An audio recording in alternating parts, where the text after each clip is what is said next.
Hello, everyone, and welcome back to Project Hypnos.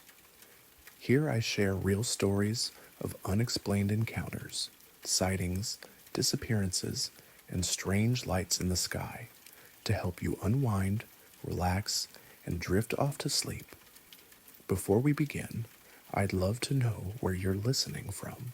Drop it in the comments if you would.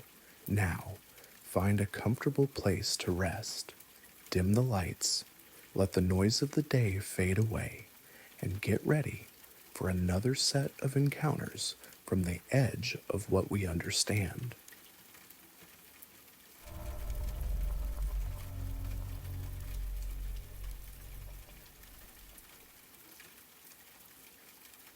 I keep a road atlas in my glove compartment now, the kind with every small town marked, every back road traced in thin blue lines. I study it sometimes when I'm parked somewhere, running my finger along the highways of Nevada, looking for a place that I know isn't there, but that I can't stop searching for. It's been 2 years since I took that detour, and I still wake up some nights wondering if I dreamed the whole thing. I was driving from Phoenix to Reno in July of 2022, a trip I'd made dozens of times for work. I sold industrial equipment to mining companies, and that route through Nevada was as familiar to me as my own driveway. Usually, I took Interstate 80 straight across, but that day there had been a massive pileup near Winnemucca that had traffic backed up for miles. The radio was reporting delays of 4 hours or more. I was already running late for a meeting the next morning, so I decided to take one of the back roads that cut north through the desert. I'd done it once before, years earlier, following Highway 361 up through the Toyab Range. It was longer in terms of miles, but usually faster than sitting in traffic, and I enjoyed the solitude of those empty desert highways. The day was typical for that part of Nevada in summer, blazing hot, not a cloud in the sky, the kind of heat that makes the asphalt shimmer and dance in the distance. I had the air conditioning running full blast and a cooler full of water bottles on the back seat. The landscape was exactly what you'd expect: sagebrush and Joshua trees scattered across red-brown earth that stretched to distant mountains on all sides. For the first hour, everything was routine. I passed the occasional ranch gate, a few abandoned buildings that might once have been mining claims, the rusted remains of old cars that people had dumped out there decades ago. The radio gradually faded to static as I got farther from civilization, so I drove in silence, letting my mind wander. It was around 2 in the afternoon when I noticed the road sign. It was newer than most of the signs in that area, clean white metal with green lettering that read Esperanza 12 miles, with an arrow pointing left onto a paved road that I didn't remember being there before. I slowed down and looked at my GPS, but it showed nothing but empty desert in that direction. No roads, no towns, nothing. I should point out that I knew this area reasonably well. I'd driven through here before, and I'd studied the maps plenty of times. There wasn't supposed to be anything called Esperanza anywhere in central Nevada, but the sign was there, official looking and recently installed, pointing toward what appeared to be a well-maintained 2-lane road disappearing into the desert. I sat at that intersection for several minutes, engine idling, trying to decide what to do. My rational mind said to ignore the sign and stick to my planned route, but curiosity got the better of me. Maybe it was a new development, some kind of resort or mining operation that had been built since I'd last been through the area. The road looked good, better than the highway I'd been following, and 12 miles wasn't that far out of the way. I turned left, and followed the road toward Esperanza. The pavement was smooth and recently laid, with fresh yellow lines down the center. There were no potholes, no cracks, none of the wear you'd expect from a desert road. It curved gently through low hills covered in sage and creosote, following the natural contours of the land in a way that suggested careful engineering. Every few miles, there were smaller signs confirming that I was still headed toward Esperanza, each one counting down the distance. What struck me as odd was how the landscape seemed to change as I drove deeper into the desert. The vegetation was subtly different, lusher somehow, with plants I didn't recognize mixed in among the familiar desert flora. The air coming through my vents seemed cooler and more humid than it should have been. Even the quality of the light seemed different, softer, and more golden than the harsh glare I was used to in that part of Nevada. When I crested a small rise about 10 miles in, I saw the town spread out in the valley below me. Esperanza was laid out in a perfect grid, maybe 30 or 40 buildings, arranged along tree-lined streets that formed neat rectangular blocks. From my vantage point on the hill, it looked like a movie set version of a small American town: white church steeple, main street with storefronts, residential neighborhoods with lawns and gardens. What made it seem unreal was how clean and orderly everything appeared, like it had been built yesterday and maintained by people who took enormous pride in their work. But what really caught my attention was that the town was completely empty. There were no cars on the streets, no people walking on the sidewalks, no signs of movement anywhere. The traffic lights at the main intersection were working, cycling through their colors in perfect sequence, but there was no traffic to direct. Street lamps lined the roads even though it was the middle of the day. Everything looked functional and ready for use, but there was no one there to use it. The storefronts were clean and well maintained, with attractive displays in the windows, but I couldn't see anyone inside. The parking spaces along the street were all empty, marked with fresh white paint on clean asphalt. The residential streets were equally deserted, but beautifully maintained. The houses were modest, but well kept, with manicured lawns that somehow stayed green despite the desert location. Gardens bloomed with flowers that shouldn't have been able to survive in that climate. Children's bicycles were parked in driveways. Sprinklers ran on automatic timers. Mailboxes stood ready to receive deliveries. But there were no children, no homeowners, no mail carriers. I parked in front of what appeared to be the town hall, a small brick building with an American flags hanging limp in the still air. The silence was profound. No air conditioners humming, no dogs barking, no distant traffic. Just the soft ticking of my engine cooling and the whisper of a breeze through leaves that shouldn't have existed in that desert. I got out of the car and walked up to the front door of the town hall. It was unlocked. Inside, I found a clean, functional office with desks and filing cabinets and computers that were turned on but not being used.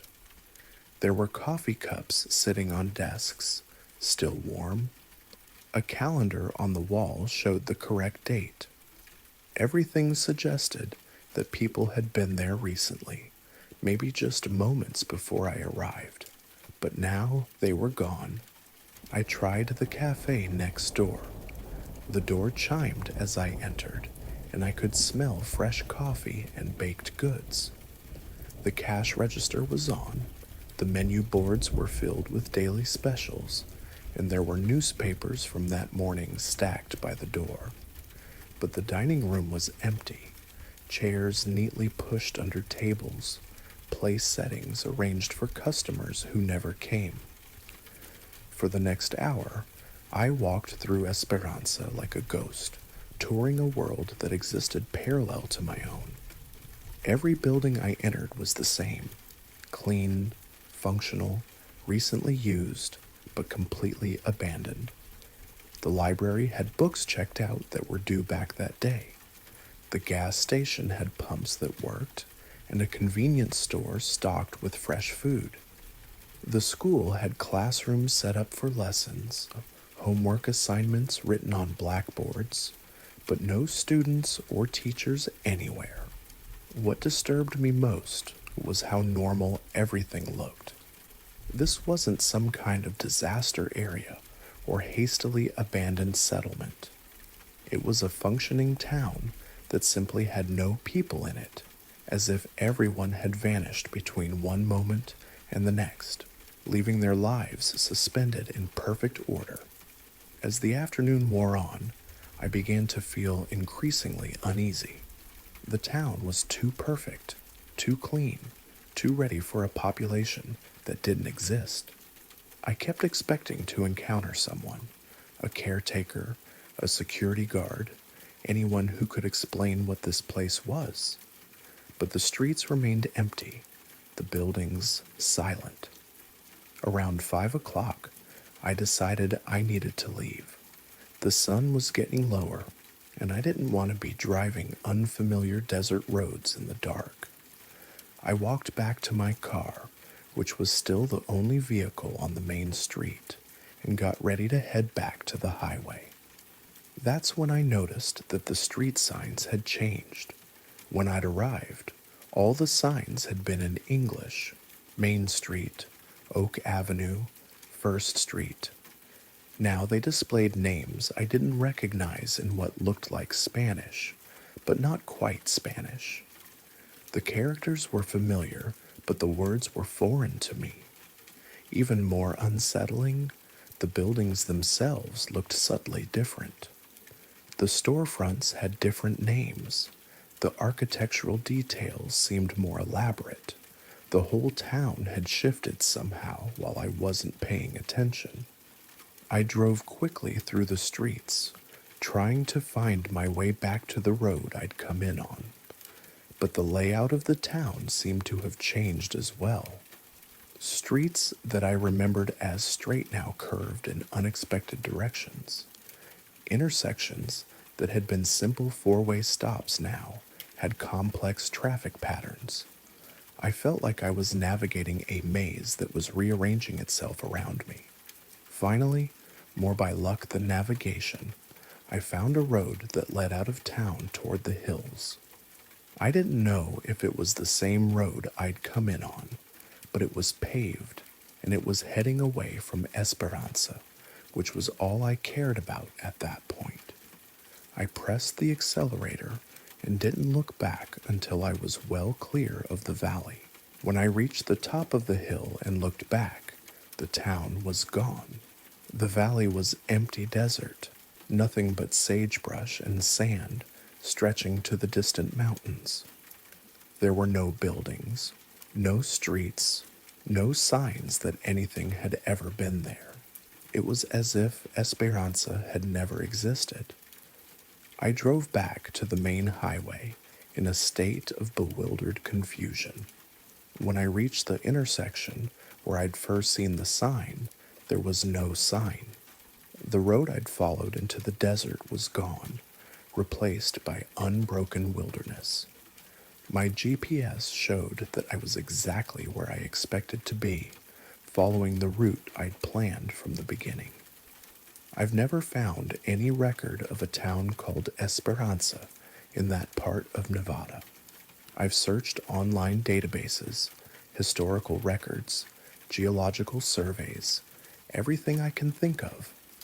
I've driven that same route several times since then, always looking for the intersection, the sign, any trace of the road that led me to that impossible place. But there's nothing there.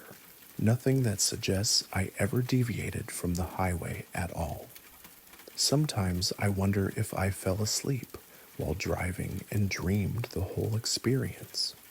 But I remember every detail with crystal clarity: the smell of the coffee in the cafe, the sound of my footsteps on the empty sidewalks, the feeling of door handles turning under my hand. It was too real, too consistent, too complete to have been a dream. I think about the people who should have been living in Esperanza, going about their daily lives in that perfect little town. Where were they? Where did they go when I arrived? And where did they come from when I left? Were they ever there at all? Or was the town just waiting, maintaining itself for inhabitants who existed in some other time or place? The desert keeps its secrets, and I've learned not to ask too many questions about things I can't understand.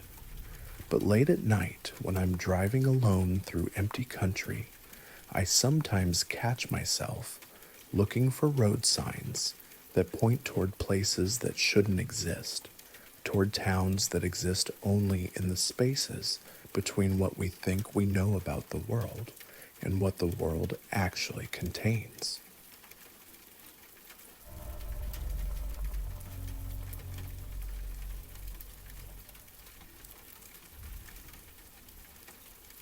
I was sitting on the dock at my uncle's cabin when I first heard the humming. It was late June, that perfect time of year when the northern Minnesota lakes are warm enough for swimming, but the mosquitoes haven't yet reached their summer fury. I'd come up for a week of solitude after my divorce was finalized, needing the kind of silence that only comes from being completely alone in a place where your cell phone has no signal and the nearest neighbor is 3 miles away through dense forest. The cabin sits on the eastern shore of Loon Lake, a body of water so remote that it doesn't appear on most maps. My uncle built the place in the 1970s, back when you could still buy undeveloped lakefront for the price of a decent used car. It's a simple structure: 2 bedrooms, a kitchen, and a living room with windows that face west toward the water. The dock extends maybe 20 feet into the lake, ending where the sandy bottom drops off into the kind of deep, dark water that seems to hold secrets. I'd been there for 3 days, falling into the rhythm of lake life. Coffee at sunrise, reading in the afternoon, simple dinners cooked on the propane stove while watching the sun set behind the trees on the far shore. The silence was profound, broken only by the occasional call of a loon or the splash of a beaver somewhere in the distance. It was exactly what I needed: a chance to remember who I was when stripped of all the complications that had accumulated over 15 years of marriage. The humming started around 9 in the evening, just as the last light was fading from the sky. I was sitting on the end of the dock with a cup of tea, watching the first stars appear in the clear northern sky, when I became aware of a sound that seemed to come from everywhere and nowhere at once. It was low, barely audible, like the distant drone of a large engine or the resonance of a tuning fork struck far away. But there was something musical about it, a quality that suggested intention rather than mechanical accident. At first, I thought it might be a boat somewhere on the lake, though I hadn't seen any other vessels during my 3 days there. The sound was too steady and too pure to be an outboard motor, but lakes can carry sounds in strange ways, and distance can transform the familiar into the mysterious. I stood up and scanned the water, looking for navigation lights or the wake of a passing craft. But the lake's surface was perfectly still, reflecting the stars like a dark mirror. The humming continued for perhaps 10 minutes, neither growing louder nor fading away, maintaining the same gentle intensity throughout. It wasn't unpleasant. In fact, there was something soothing about it, like a lullaby hummed by a voice too distant to identify. But as I listened more carefully, I began to realize that the sound wasn't coming from the water at all. It was coming from above. I looked up and saw it then, suspended about 50 feet above the center of the lake. At first, it was just a shape against the stars, darker than the sky around it, roughly circular and perhaps 30 feet in diameter. It hung motionless in the air, defying every law of physics I understood, making no sound except for that low, musical humming that seemed to emanate from its very structure. I rubbed my eyes and looked again, certain that fatigue or stress was causing me to see things that weren't there. But the object remained, solid and undeniable, a presence that transformed the familiar lake into something alien and strange. It wasn't a balloon or a helicopter or any kind of aircraft I could identify. It simply existed in the space above the water, patient and silent except for that continuous, gentle song. The humming had a rhythm to it, I realized, a subtle pulse that might have been synchronized with my heartbeat, or might have been causing my heart to synchronize with it. See, I couldn't tell which. There was something hypnotic about the sound, something that made it difficult to look away from the floating object or to think clearly about what I was witnessing. I felt calm in a way that didn't match the strangeness of the situation, as if the humming was designed to soothe observers rather than alarm them. I sat back down on the dock, deciding that I would simply watch and wait to see what happened next. The rational part of my mind was insisting that I go inside, call someone, document what I was seeing, but a larger part of me was content to remain still and observe. The object wasn't threatening. It made no aggressive movements, emitted no harsh lights, showed no interest in me at all. It simply hovered above the lake, humming its quiet song to the night sky. As my eyes adjusted further to the darkness, I began to see more details. The object's surface seemed to ripple slightly, like water or liquid metal, and there were patterns visible on its underside, geometric shapes that might have been panels or seams or something else entirely. The humming grew more complex as I listened, revealing harmonies and overtones that suggested multiple voices or instruments working together in perfect synchronization. I lost track of time sitting there. The object remained motionless, while the stars wheeled slowly overhead, marking the passage of hours I barely noticed. The humming continued without variation, that same gentle, hypnotic tone that seemed to resonate not just in my ears but in my chest, my bones, the wooden planks of the dock beneath me. I felt more peaceful than I had in months, as if the sound was washing away the accumulated stress and sadness of the past year. Sometime after midnight, the object began to move, not quickly or dramatically, but with the same deliberate grace it had shown while hovering. It drifted slowly eastward, staying at the same height above the water, the humming gradually fading as it moved away from me. I watched until it disappeared beyond the tree line on the far shore, leaving only the familiar sounds of the night, wind in the pines, the gentle lap of water against the dock, the distant call of an owl somewhere in the forest. I sat there for another hour, waiting to see if it would return, but the lake had returned to normal. The stars reflected peacefully on the dark water, and the only movement was the occasional ripple caused by a fish surfacing or a beaver swimming across the shallow bay near the cabin. Eventually, I went inside and tried to sleep, but my dreams were filled with that humming sound, as if it had taken up residence somewhere deep in my memory. The next morning, I walked around the lake, looking for any physical evidence of what I had witnessed. I found nothing, no disturbed vegetation, no unusual marks on the ground, no debris that might have fallen from the floating object. The lake and the surrounding forest appeared exactly as they had before, pristine and undisturbed.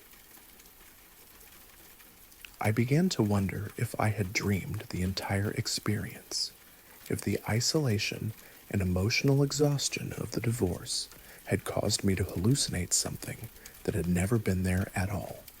But that evening, around the same time, I heard the humming again. I was inside the cabin, washing dinner dishes, when the sound drifted through the open windows.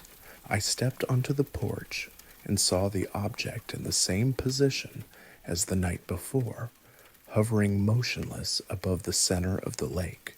This time, I was prepared. I tried to take photographs with my camera, but every image came out as nothing more than dark sky and water, as if the object was invisible to electronic sensors. I spent the rest of my week at the cabin, documenting the phenomenon as carefully as I could. The object appeared every night at almost exactly the same time, remaining in position for 2 to 3 hours before drifting away toward the east. The humming was always identical, that same low musical tone with its complex harmonies and subtle rhythms.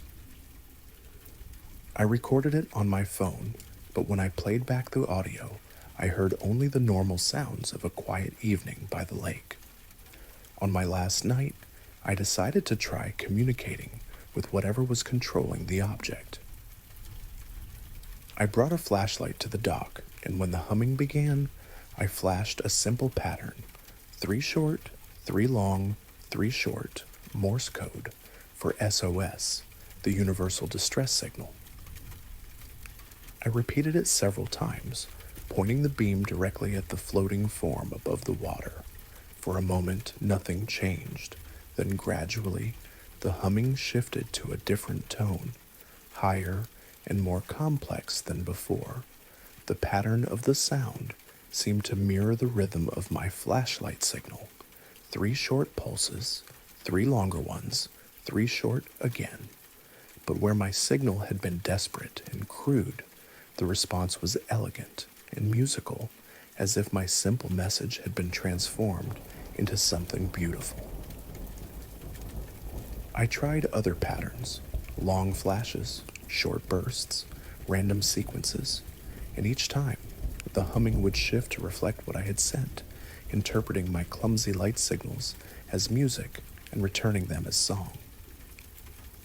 We continued this exchange for nearly an hour, and by the end, I felt like I had participated in a conversation conducted entirely in light and sound, meaning and emotion transcending the barrier of language.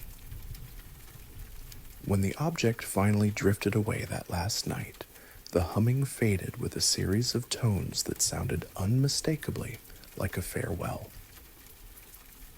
I flashed my light 3 times in response and watched until the shape disappeared beyond the trees, leaving me alone with the sudden understanding that I had been changed by what I had witnessed. I returned to the city the next day, but I've never been able to forget those nights by the lake. I've researched every possible explanation: experimental aircraft, atmospheric phenomena, mass hallucination, but nothing comes close to accounting for what I experienced. The object's behavior was too deliberate, too responsive, too purposeful to be explained by natural causes or human technology. I've been back to the lake several times since then, always hoping to see the humming object again. Sometimes I think I hear faint echoes of that musical tone carried on the wind, and once I could have sworn I saw a dark shape moving slowly across the stars. But I've never again witnessed anything as clear and undeniable as those 5 nights in June when something impossible floated above the water and sang to me in a language I didn't understand but somehow comprehended perfectly. I keep the experience to myself mostly. People would think I was crazy, or attention seeking, or suffering from some kind of delayed stress reaction to my divorce. But sometimes, when I'm feeling particularly isolated or disconnected from the world, I remember the gentle humming that seemed to resonate in harmony with my own heartbeat. And I know that somewhere above the dark water of a remote lake, there are things that exist beyond our understanding, patient and musical and utterly alien, waiting for the right moment to reveal themselves to those who need to know that the universe is stranger and more wonderful than we usually allow ourselves to believe.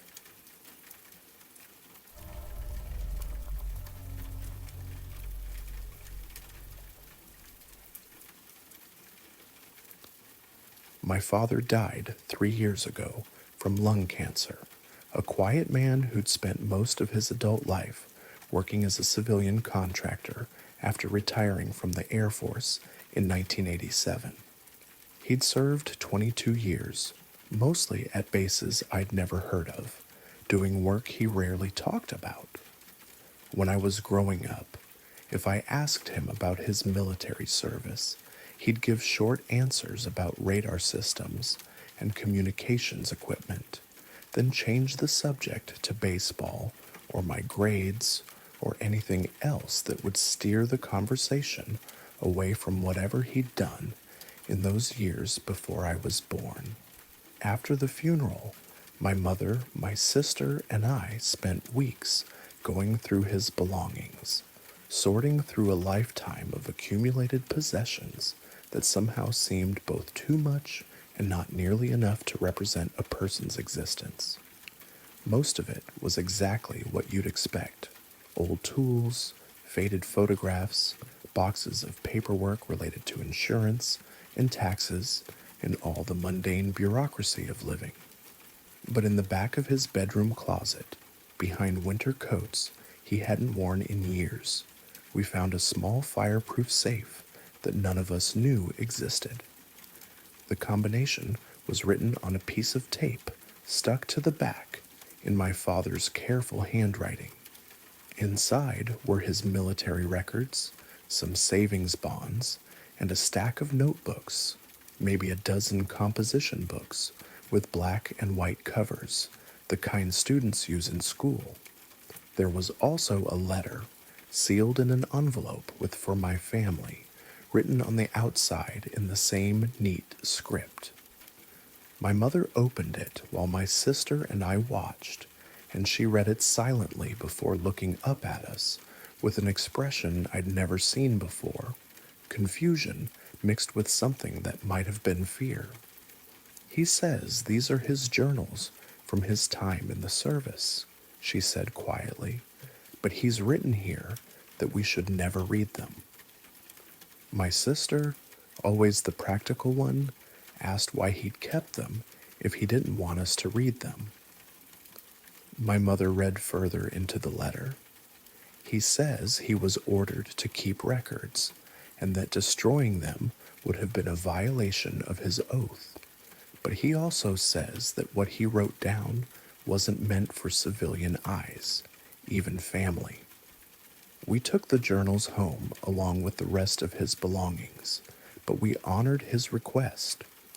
For 3 years, those notebooks sat in my garage, still in the fireproof safe, still unread. Occasionally, one of us would mention them, usually during family gatherings when we were sharing memories of Dad, but we'd agreed to respect his wishes. That changed last month when my mother had a stroke.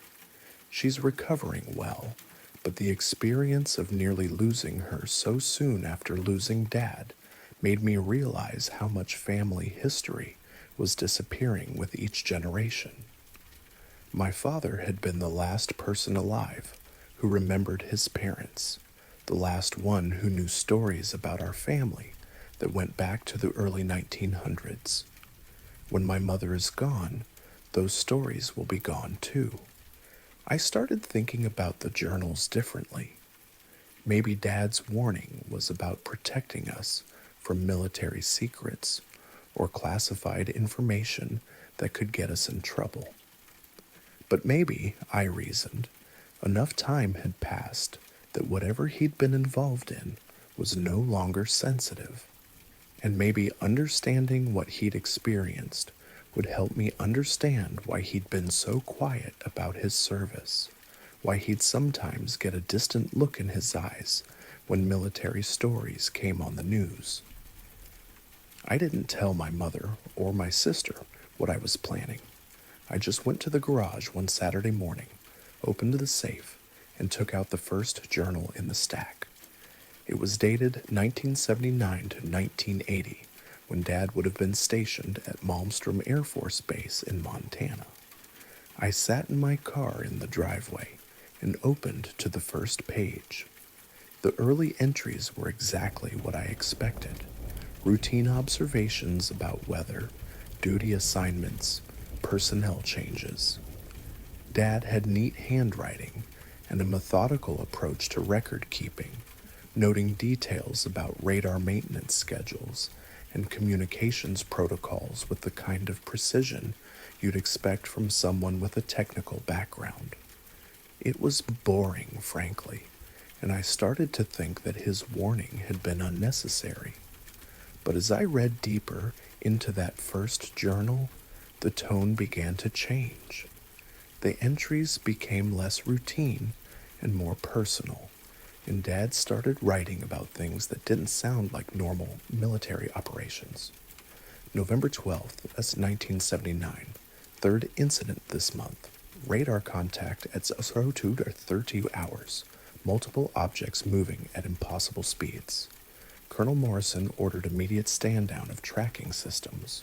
Told radar crew to log it as equipment malfunction. Objects departed vertically at speeds that would have destroyed any known aircraft. I stopped reading and looked around my neighborhood, suddenly aware of how normal everything looked. Kids playing in yards, neighbors washing cars, the ordinary Saturday morning routine of suburban life. Then I looked back at the journal and read the entry again, thinking maybe I'd misunderstood what my father had written. But the words were clear, written in his careful script, with no signs of haste or uncertainty. He was describing encounters with aircraft that performed in ways that defied physics, and he was recording orders to cover up these encounters. I turned the page and found more of the same. November 18th, 1979.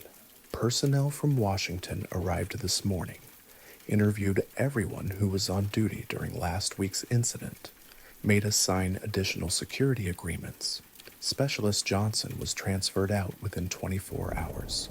No explanation given.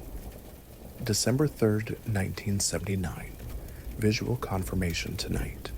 I was on late shift when objects appeared on southern horizon.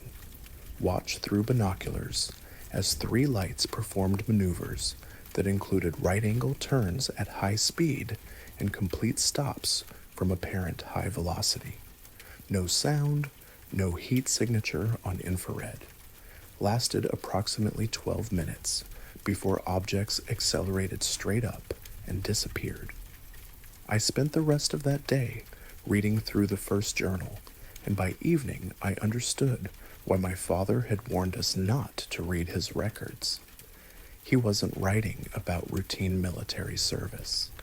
He was documenting his involvement in what appeared to be an ongoing program to monitor and cover up encounters with unidentified aerial phenomena. The entries described a world where military personnel were regularly ordered to ignore evidence of aircraft that performed beyond the capabilities of any known technology.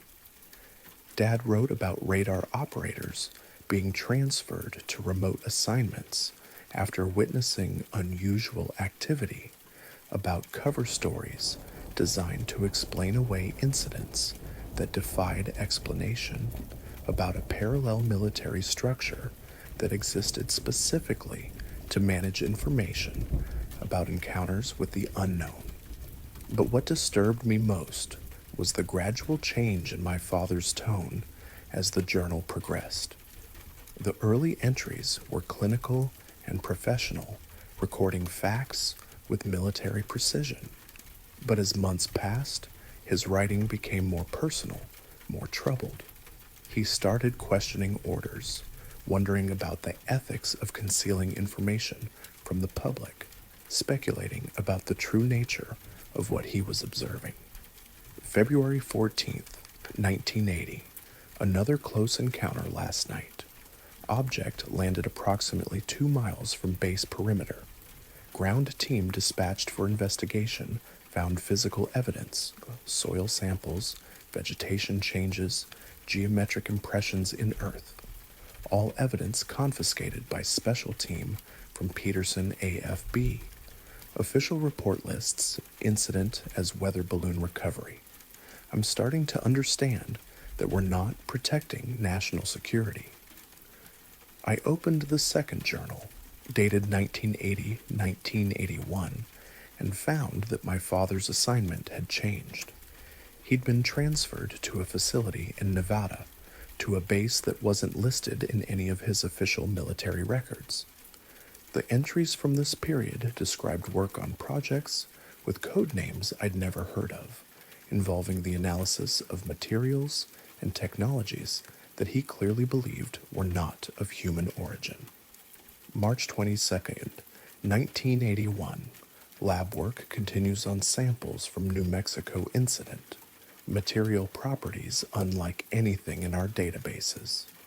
Conducts electricity at room temperature with zero resistance.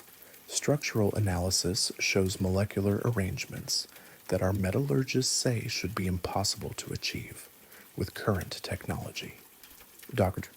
April 15, 1981, attended briefing on recovered aircraft sections.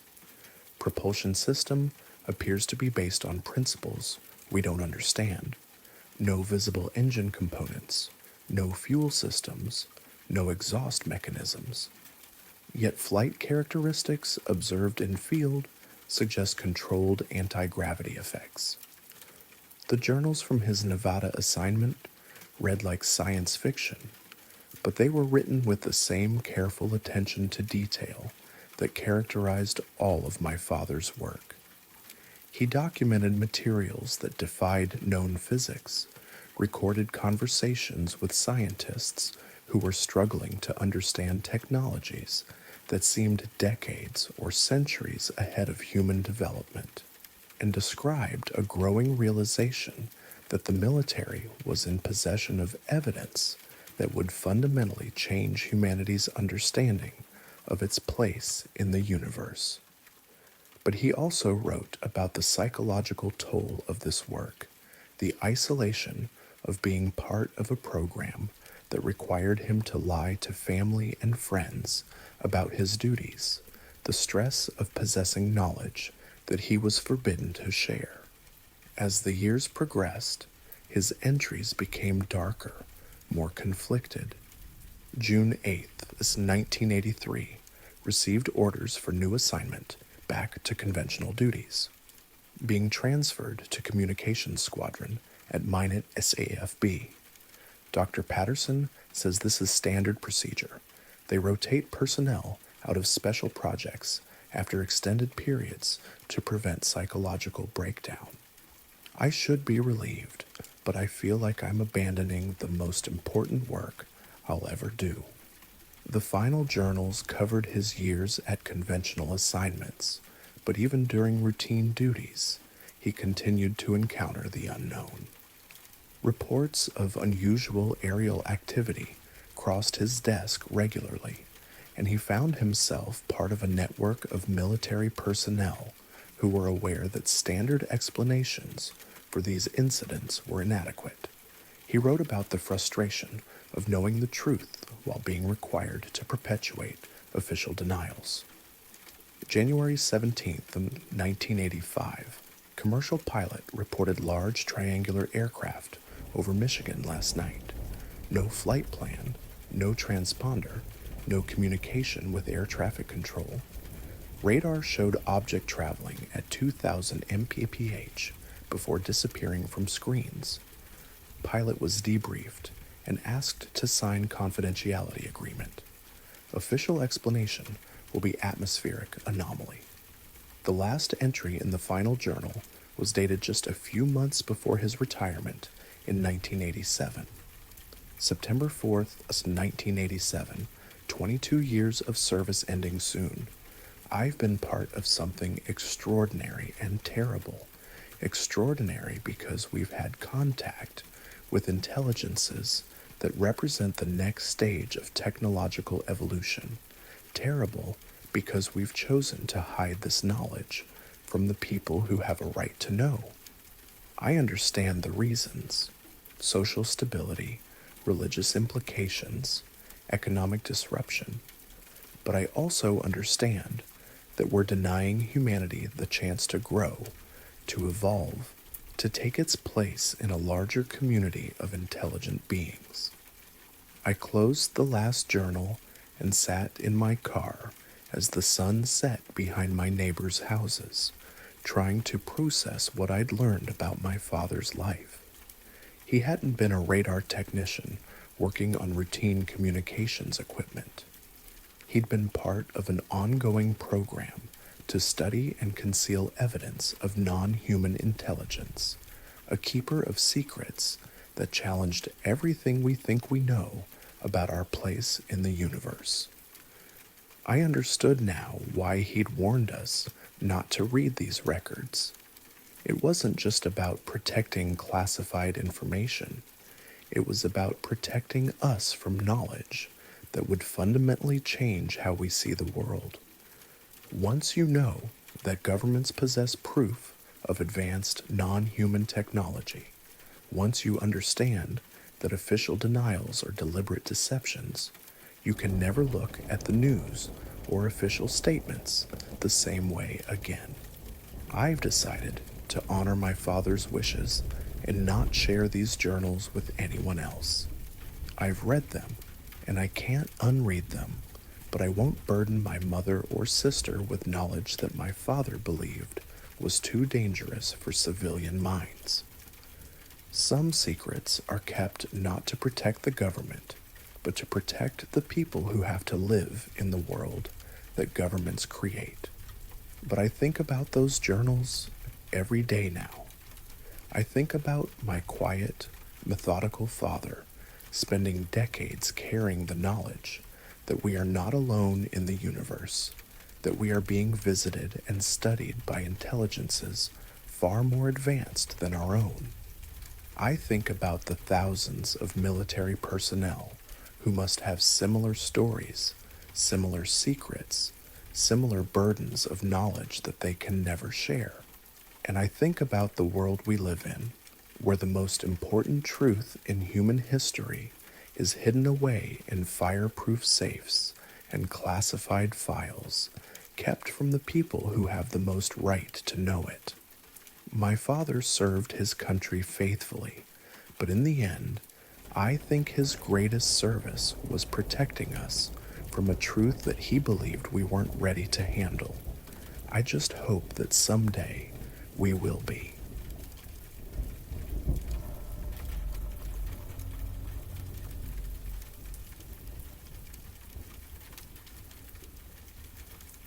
The first thing you learn working maintenance on remote installations is that when something goes wrong, you're on your own. Help is hours away at best, and that's assuming you can get a message out. The second thing you learn is that some problems can't be fixed with tools and spare parts. I learned that lesson on a December night in 2020, working the graveyard shift at Station Echo 7, a radar installation so far north in Alaska that the sun doesn't rise for 2 months out of the year. Echo 7 sits on a ridge about 180 miles northeast of Fairbanks, part of a network of early warning systems that scan the Arctic sky for aircraft that aren't supposed to be there. It's not the kind of place they put on tourist maps, just a cluster of prefab buildings, a massive radar dish, and enough diesel generators to keep everything running through the long polar night. The nearest town is a 4-hour drive on a road that's more of a suggestion than an actual route, and during winter storms, that drive can take 8 hours or kill you, depending on your luck. I'd been working Echo 7 for about 6 months when it happened, long enough to get used to the isolation, but not long enough to stop feeling uneasy about it. The station was normally staffed by 4 people, 2 radar operators, a communications specialist, and me. But that week, Peterson was on medical leave after breaking his leg in a snowmobile accident, and Williams had been called back to Elmendorf for some kind of training. That left just me and Kowalski to keep the station running, which wasn't unusual but wasn't ideal either. Kowalski was a good operator, 15 years in the Air Force before taking the civilian contractor position. Steady, professional, the kind of guy who could track a dozen aircraft simultaneously while carrying on a conversation about baseball. We worked well together during the long nights, him monitoring the scope while I made rounds, checking generators, and maintaining the equipment that kept us connected to the world. The trouble started around midnight on a Tuesday. I was in the generator shed, running routine maintenance on the backup diesel when the lights flickered.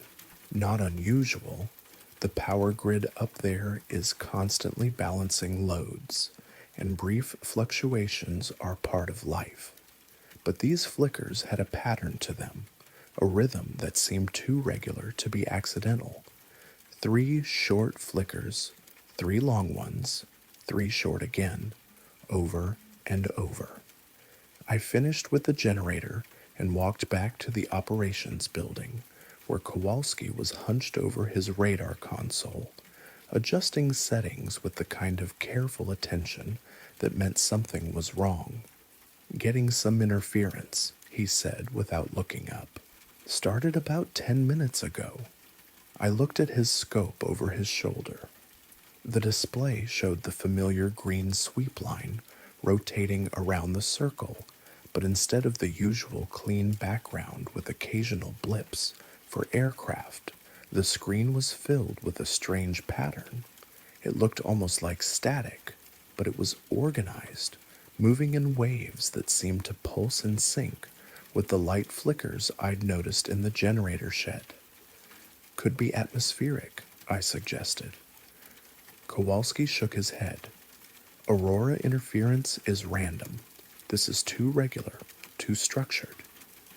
He tried adjusting the filters, changing frequencies, recalibrating the system.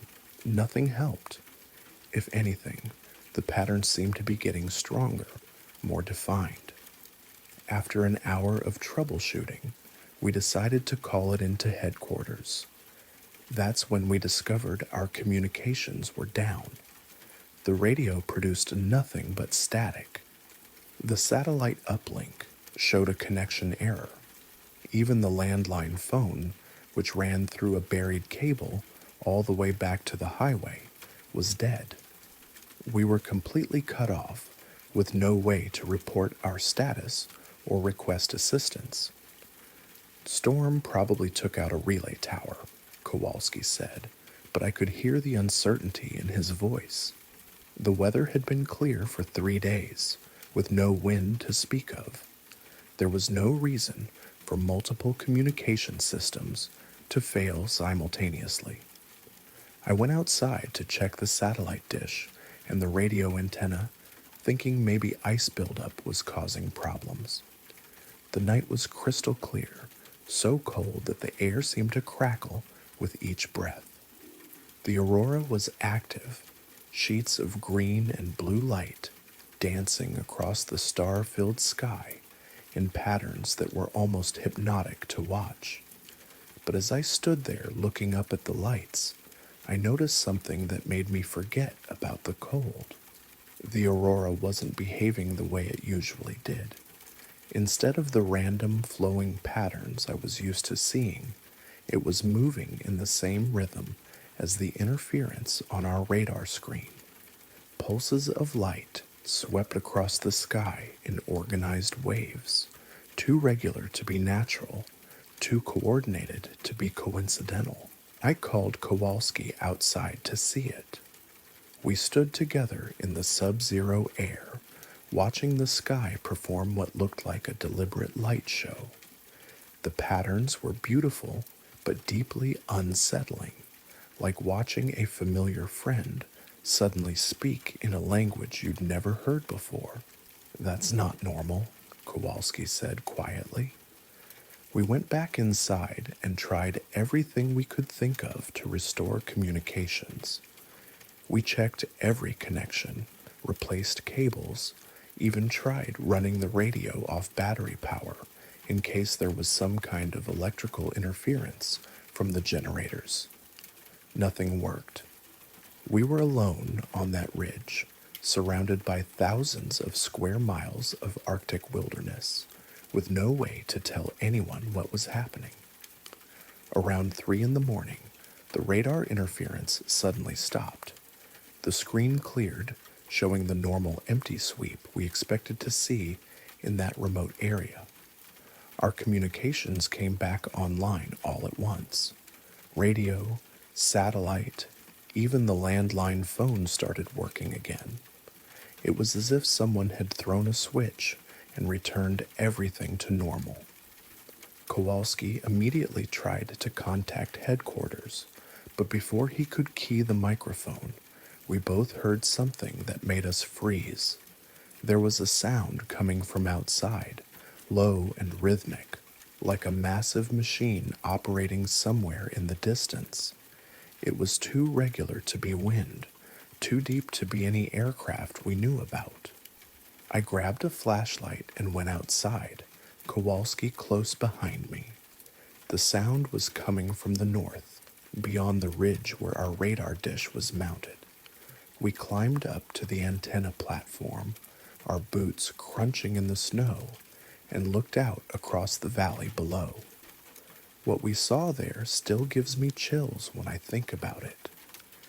There were lights in the valley, arranged in a perfect geometric pattern about a mile from our position. Not the warm yellow glow of buildings or vehicles, but a cold blue-white illumination that seemed to come from sources positioned at regular intervals across the landscape. The lights formed a grid, maybe half a mile on each side, with each point of light pulsing in the same rhythm we'd been seeing on our radar screen. The sound was coming from the center of this grid, a deep thrumming that we could feel as much as hear. As we watched, the lights began to move, rotating slowly around the central point, like a massive clock face. The movement was smooth and deliberate, clearly controlled by some kind of intelligence. "We need to report this," Kowalski whispered. But when we went back inside and tried to use the radio, we discovered that our communications were down again. The interference had returned to the radar screen, stronger than before. It was as if whatever was in the valley was responding to our attempts to contact the outside world, jamming our signals whenever we tried to call for help. For the next 3 hours, we took turns watching the lights through binoculars and trying to get some kind of message out. The pattern in the valley continued its slow rotation, and occasionally we could see what looked like smaller lights moving between the fixed points, like vehicles or aircraft following predetermined routes. The whole display had the organized, purposeful quality of a military operation, but unlike any military technology either of us had ever seen. Around 6 in the morning, just as the first hint of gray was beginning to show on the southern horizon, everything stopped. The lights in the valley went out all at once. The thrumming sound faded away, and our communications came back online as if nothing had ever been wrong. Kowalski and I looked at each other, both of us knowing that we faced an impossible choice. We could report what we'd seen and probably be relieved of duty for psychological evaluation, or we could say nothing and keep our jobs, but live with the knowledge that something extraordinary had happened and we'd been too afraid to speak up. We decided to compromise. Kowalski filed a routine maintenance report, noting brief communication outages and minor radar interference, attributing them to possible aurora activity. I filed my own report documenting power fluctuations and equipment checks, mentioning nothing about lights in the valley or impossible sounds in the night. When the day shift arrived that afternoon, they found everything operating normally. The radar was clean, communications were solid, all equipment was functioning within normal parameters. There was no evidence that anything unusual had happened during our watch. But 2 weeks later, Kowalski requested a transfer to a different installation. He never told me why, but I suspect he was having the same kind of dreams I was, vivid, recurring nightmares about being watched from the darkness, about signals coming from somewhere that shouldn't exist, about lights in the sky that formed patterns too complex and deliberate to be natural. I finished out my contract at Echo 7 3 months later and took a job with a civilian contractor working on radar installations in the lower 48. I've never been back to Alaska, and I've never worked another isolated posting. These days, I stick to installations where there are plenty of people around, where help is never more than a phone call away, where the night sky behaves the way it's supposed to. But I still think about that December night, about the lights in the valley and the sound that came from nowhere. I've spent hours researching military exercises, experimental aircraft, atmospheric phenomena, anything that might explain what Kowalski and I witnessed. I've never found a satisfactory answer. What haunts me most is the intelligence behind it all. The coordinated timing, the response to our communication attempts, the geometric precision of the light patterns. None of it felt random or natural. Something was operating in that valley, something that was aware of our presence and capable of interfering with our equipment when we tried to report it. I keep telling myself that there's a rational explanation, that someday I'll read about a declassified military program or a scientific experiment that will make sense of what we saw. But deep down, I know that's not true. What we encountered that night was something that exists outside the boundaries of our official knowledge, something that operates in the spaces between what we acknowledge and what we're willing to accept. The Arctic is a big place, full of empty ridges and isolated valleys where anything could be happening without anyone knowing about it. And somewhere out there, in the long polar night, lights are still forming patterns in the darkness, sending signals that no one is supposed to intercept, carrying on operations that no one is supposed to witness. I just hope they're content to remain hidden, and that whatever they're doing up there, they never decide they need to do it somewhere else.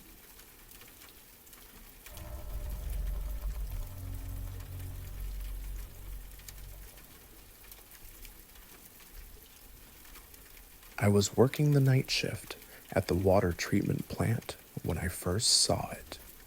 This was back in 2019, before everything changed, when I still believed the world operated according to rules I understood.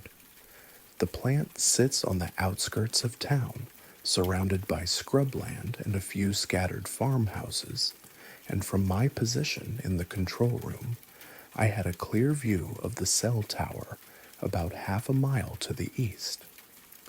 It was one of those tall, lattice structures, maybe 300 feet high, with the usual array of equipment mounted near the top and red warning lights that blinked steadily through the night. I'd been monitoring the filtration systems for about 3 hours when I decided to take a break. The coffee was burnt and bitter, the way it always was after midnight, but I needed the caffeine to stay alert. I was standing at the window, looking out at the darkness and sipping from my mug when I noticed something moving on the tower. At first, I thought it might be a maintenance worker, though it would have been unusual for someone to be working at 2 in the morning. I set down my coffee and picked up the binoculars we kept on the windowsill for checking the intake pipes. What I saw through the lenses made me lower the binoculars and rub my eyes. Then I looked again, thinking perhaps fatigue was playing tricks on me, but it was still there, about halfway up the tower, climbing steadily toward the top. The shape was wrong, though, too long, too fluid in its movements. It wasn't a person in coveralls with safety equipment. It was something else entirely. The thing was perhaps 8 feet long, maybe more, with a body that seemed to flow rather than move in discrete segments.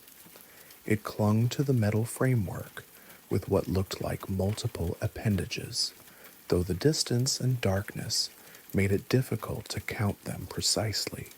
The way it moved reminded me of a caterpillar, but scaled up impossibly large, and with a purposefulness that seemed almost intelligent. It climbed smoothly, without hesitation, as if it had done this many times before. I watched for maybe 10 minutes, transfixed by the slow, methodical progress. The creature, I couldn't think of any other word for it, reached the first equipment platform and paused there, seeming to examine the machinery mounted on the tower. It extended what might have been a head or sensory organ toward the metal housing of what I knew was a cellular repeater. For a moment, it remained perfectly still, and I had the strange impression that it was listening to something, or perhaps tasting the air. Then it resumed climbing, moving past the equipment array toward the very top of the tower. The red warning lights continued their steady blinking, casting brief glimpses of the creature's form in crimson flashes. Its surface appeared smooth, almost reflective, and in those moments when the light hit it directly, I could see what looked like segmentation along its length, like joints or natural divisions in its body. But between the flashes, it seemed to blend with the darkness, becoming almost invisible against the night sky. When it reached the top of the tower, it coiled itself around the uppermost section, wrapping its length around the metal framework in a spiral pattern. From my vantage point, it looked like it was embracing the tower, holding it in some kind of intimate contact. It remained in that position for what felt like a long time, though I was too absorbed in watching to check the clock. The normal sounds of the plant, the hum of pumps, the whisper of water through pipes, seemed muted, as if the very air had become thicker. I should have been afraid, I suppose. Any rational person would have been terrified by what I was seeing. But instead, I felt a strange sense of calm, almost meditative. There was something hypnotic about the creature's movements, something that suggested patience and purpose rather than threat. It wasn't aggressive or chaotic, it was simply there, doing whatever it was that it did, following some pattern of behavior that made perfect sense to it, even if I couldn't understand it. Eventually, it began to descend, moving with the same fluid grace it had shown while climbing. I watched it work its way down the tower, past the equipment arrays, past the guy wire attachment points, until it reached the base. There it seemed to pause again, and for a moment I thought it might be looking in my direction, though the distance was too great for me to be certain. Then it moved away from the tower, across the open ground, and disappeared into the darkness beyond my sight. I stood at the window for another hour, hoping to see it again, but the night had returned to normal. The tower stood silent and empty, its red lights blinking their steady rhythm, and I began to wonder if I had imagined the whole thing. 12-hour shifts can play tricks on the mind, especially in the small hours when the body's rhythms are at their lowest ebb. But I knew what I had seen, and I knew I hadn't been dreaming. The next morning, I called the telecommunications company that owned the tower to report possible unauthorized access. The technician I spoke with was polite but skeptical, asking whether I had seen any vehicles or equipment that might indicate a service crew.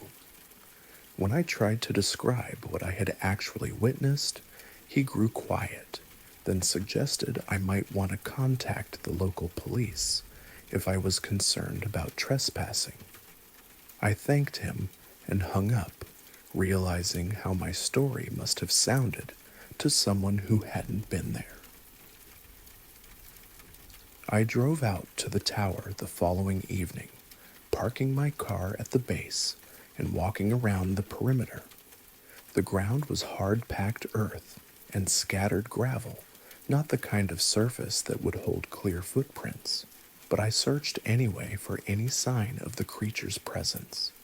I found nothing unusual, no disturbed soil, no shed scales or strange residue, no indication that anything out of the ordinary had occurred. The tower stood exactly as it always had, a utilitarian structure of steel and cables reaching toward the sky. Over the next few weeks, I made a point of watching the tower during my shifts, but I saw nothing unusual. The red lights blinked, the equipment hummed its electronic songs, and the structure remained empty of anything except its intended purpose. I began to think that perhaps I had experienced some kind of hallucination brought on by stress or fatigue or the peculiar isolation of working nights in an industrial facility. But then, almost 2 months later, I saw it again. This time, I was ready. I had purchased a small video camera and kept it with me during my shifts, hoping to document whatever I might see. The creature appeared around midnight, emerging from the darkness as before and beginning its slow ascent of the tower. I filmed what I could, though the distance and lighting conditions made it difficult to capture clear images.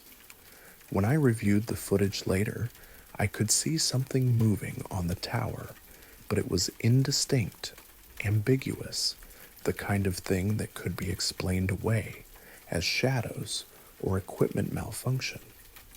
I saw it 5 more times over the course of that year, always following the same pattern, appearing after midnight, climbing to the top, remaining there for an extended period, then descending and disappearing into the darkness.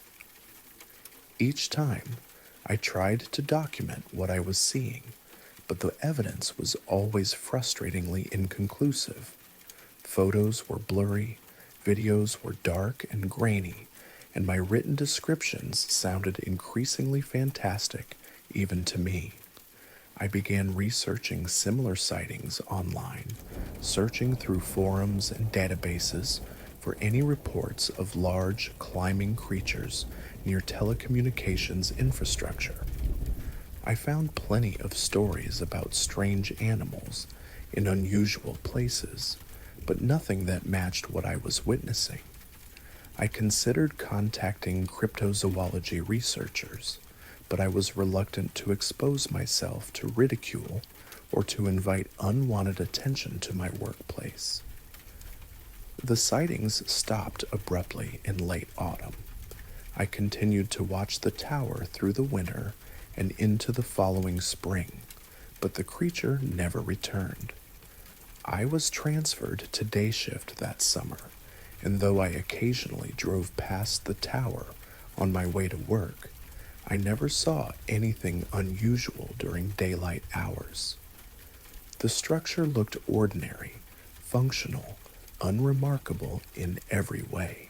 I retired from the water treatment plant 2 years ago, but I still think about what I saw climbing that tower. I've developed theories over the years. Perhaps it was some kind of unknown species drawn to the electromagnetic fields generated by the cellular equipment. Or maybe it was something that exists in the spaces between our normal perceptions, visible only under certain conditions of light and shadow and solitude. I've even considered the possibility that it was never there at all, that it was some kind of projection of my own mind, a symbol of something I needed to see but couldn't name. What I know for certain is that for 1 year, during the quiet hours of the night shift, I shared the darkness with something that didn't belong to the world as I understood it. It wasn't malevolent or threatening, it was simply other, following its own mysterious purposes in the spaces we've filled with our towers and signals and electric lights. And sometimes, when I'm driving at night and I see the red lights of a cell tower blinking in the distance, I find myself slowing down, scanning the metal framework for any sign of movement, wondering if somewhere out there, in the vast network of towers that connects our modern world, something is still climbing toward the stars, patient and purposeful and utterly alone.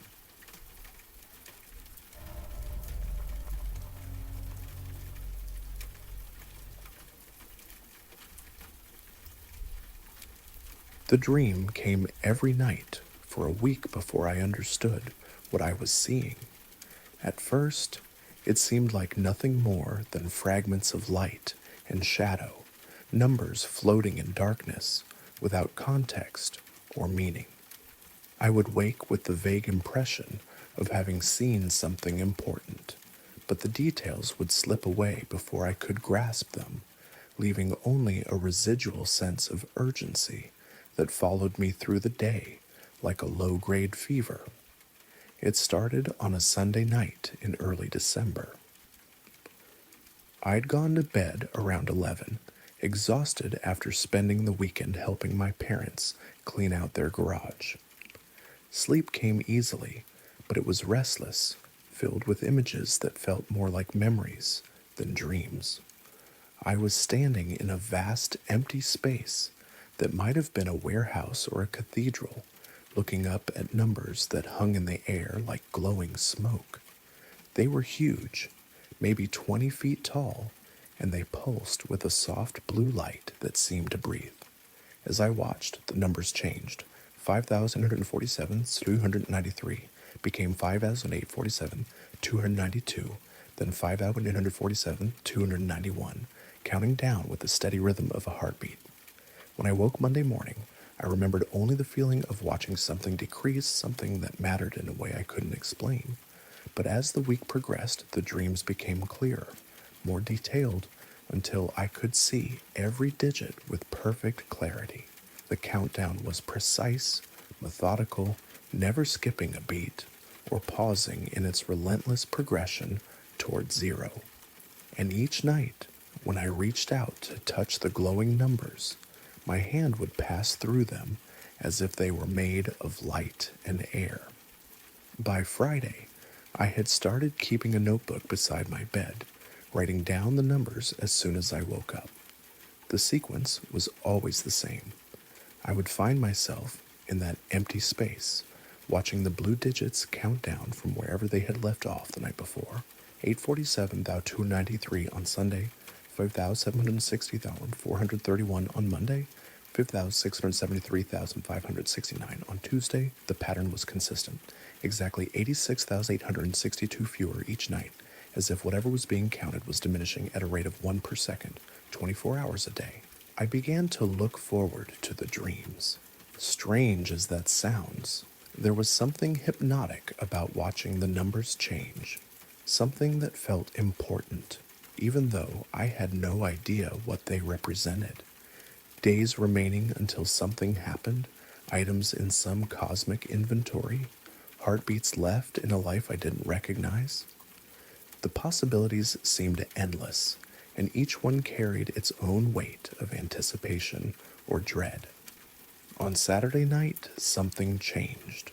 Instead of simply watching the countdown, I found myself able to move through the space, to walk around the enormous digits and examine them from different angles. Up close, I could see that they weren't solid objects, but rather composed of countless tiny points of light, like stars arranged in numerical patterns. And as I moved closer, I began to hear something, a sound so low it was more felt than heard, a thrumming that seemed to emanate from the numbers themselves. The countdown had reached 5,499 and 845, and as I watched, it shifted to 5,499 and 844, then 5,499 and 883, but now I could see something else. Thin lines of light connecting each digit to points somewhere beyond my vision, as if the numbers were part of a vast network that extended far beyond the boundaries of my dream. I reached out again, and this time, instead of passing through the display, my fingers made contact with something that felt like warm glass. The moment I touched the numbers, I was flooded with sensations that weren't quite images and weren't quite thoughts. I saw glimpses of places I'd never been, a city under a red sky, an ocean that reflected no light, a forest where the trees grew downward from a ceiling of earth. And through it all, I heard a voice that might have been my own, counting backward with the same steady rhythm as the display. 5,499,843. 5,499,842. I woke with a gasp, my heart racing and my hands tingling as if I'd touched something electric. The bedside clock showed 3:17 a.m., and my room was dark except for the faint glow of streetlights through the curtains. But as my eyes adjusted, I realized there was another source of light, a soft blue radiance coming from the wall opposite my bed. At first, I thought it might be the reflection of a neighbor's television or the headlights of a passing car, but the light was steady, unchanging, and it seemed to be coming from within the wall itself.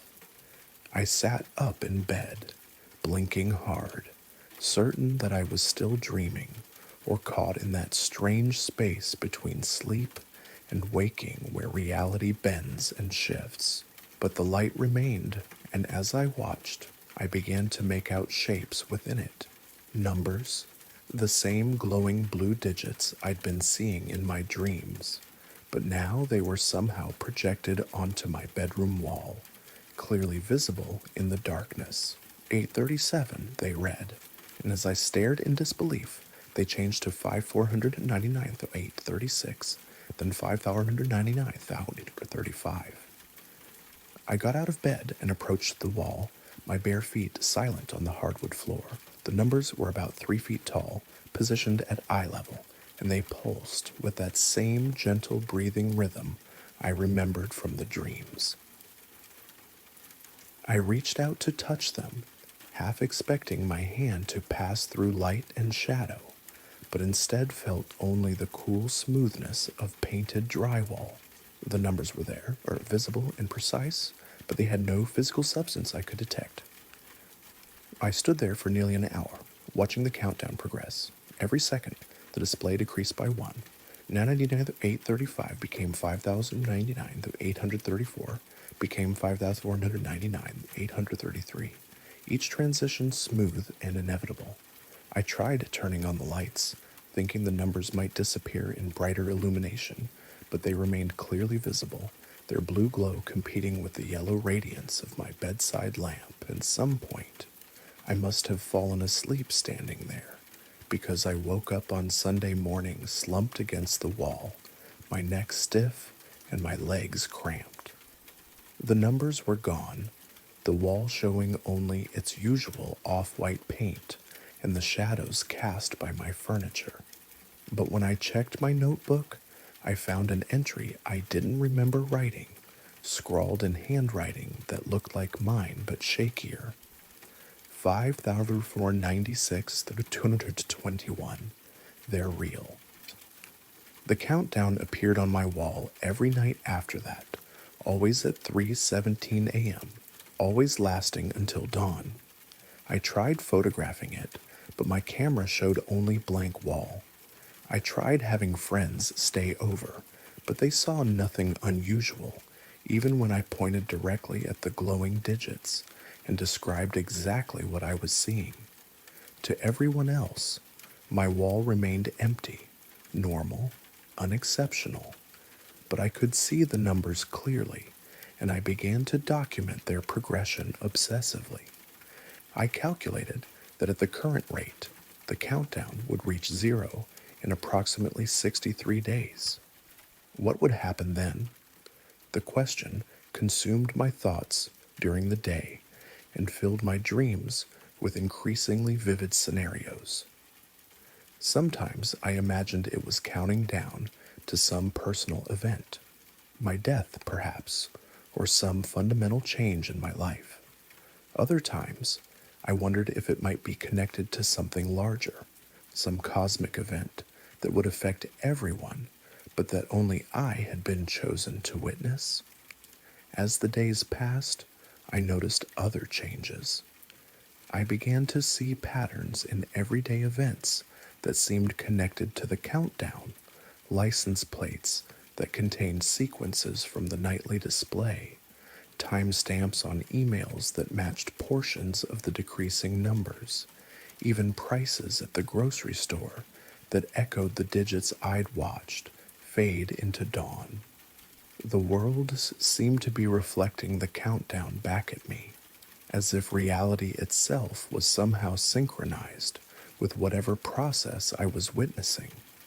I also started having the dreams during the day, brief flashes while I was fully awake, momentary glimpses of that vast empty space and the network of light that connected the numbers to places beyond my understanding. Sometimes, while sitting at my desk at work or standing in line at the bank, I would suddenly find myself looking up at glowing digits that hung in the air for just a second before vanishing. The countdown reached 4 million with 3 weeks remaining, and I realized I had become afraid. Not of the numbers themselves, which had become as familiar as old friends, but of what their disappearance might mean. They had become the organizing principle of my life, the steady rhythm around which everything else revolved. Without them, I wasn't sure who I would be or how I would measure the passing of time. I began to research countdowns, looking for any historical precedent for what I was experiencing. I found stories of people who had prophetic dreams, accounts of mysterious displays that appeared in the sky before significant events, tales of individuals who had been given advance warning of disasters or changes. but nothing that matched the precise mathematical progression I witnessed every night. With 1 week remaining, the countdown reached 604,097, and I made a decision. On the final night, I would stay awake from beginning to end. I would watch the numbers decrease all the way to 0, and I would be ready for whatever happened next. I cleared my schedule, stocked up on coffee, and prepared myself for a vigil that might change everything or nothing. The last night arrived with surprising normalcy. The countdown appeared at 3:17 a.m. as it always did, showing 86 through 399. I settled into the chair I had positioned facing the wall and began the long watch towards 0. The numbers decreased with their usual steadiness: 86 398, 86 397, 86 396. Each second brought me closer to an answer I wasn't sure I wanted to receive. As the countdown entered its final hour, something strange began to happen. The numbers started to brighten, their blue glow intensifying until they cast visible shadows on the opposite wall, and I began to hear that low, thrumming sound again, the same frequency I had encountered in my dreams, growing stronger as the display approached its termination point. At 86, I could feel the sound in my chest, a vibration that seemed to synchronize with my heartbeat. At 43, the numbers were so bright I had to squint to look at them directly. At 21, the thrumming had become a harmony, as if multiple voices were counting down together in languages I didn't recognize. 10, 9, 8.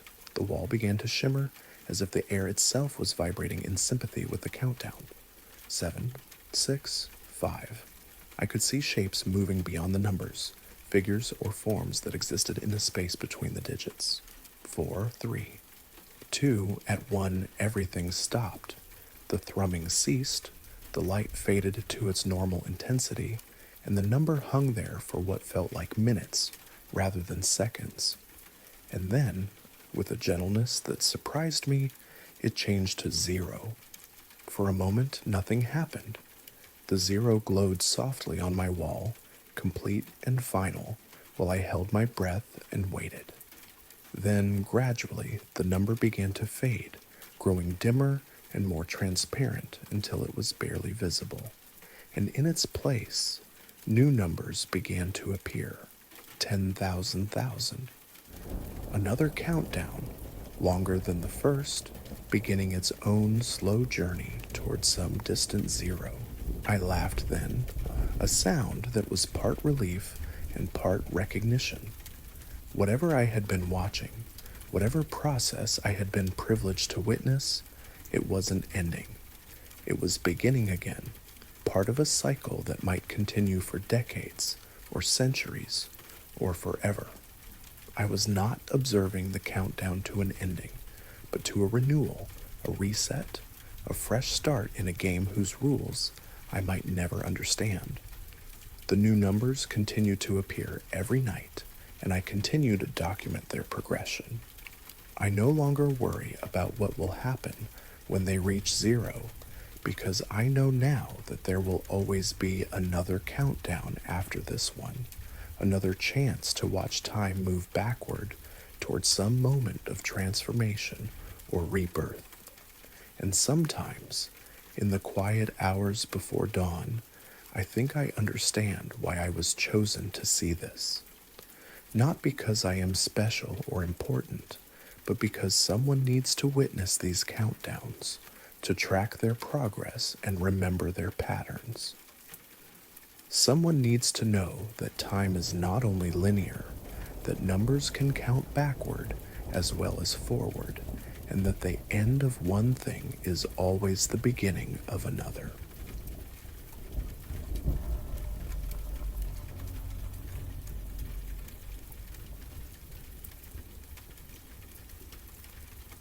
We started the hike on Saturday morning from the Cascade River trailhead, 4 college friends celebrating the end of finals week with a 3-day backpacking trip in the North Cascades. It was supposed to be a routine adventure, We'd all been hiking together for 2 years. We knew the trail well, and the weather forecast was perfect for late May camping. None of us expected that only 3 of us would return to the trailhead on Monday afternoon, and only 2 of us would make it home. The group consisted of myself, my roommate Jake, his girlfriend Emma, and our friend Marcus, who had organized the trip and selected the route. We were hiking a 12-mile loop that would take us through old-growth forest, past 2 alpine lakes, and over a moderate pass that offered spectacular views of the surrounding peaks. It was challenging enough to be interesting, but well within our capabilities as experienced hikers. The first day went exactly as planned.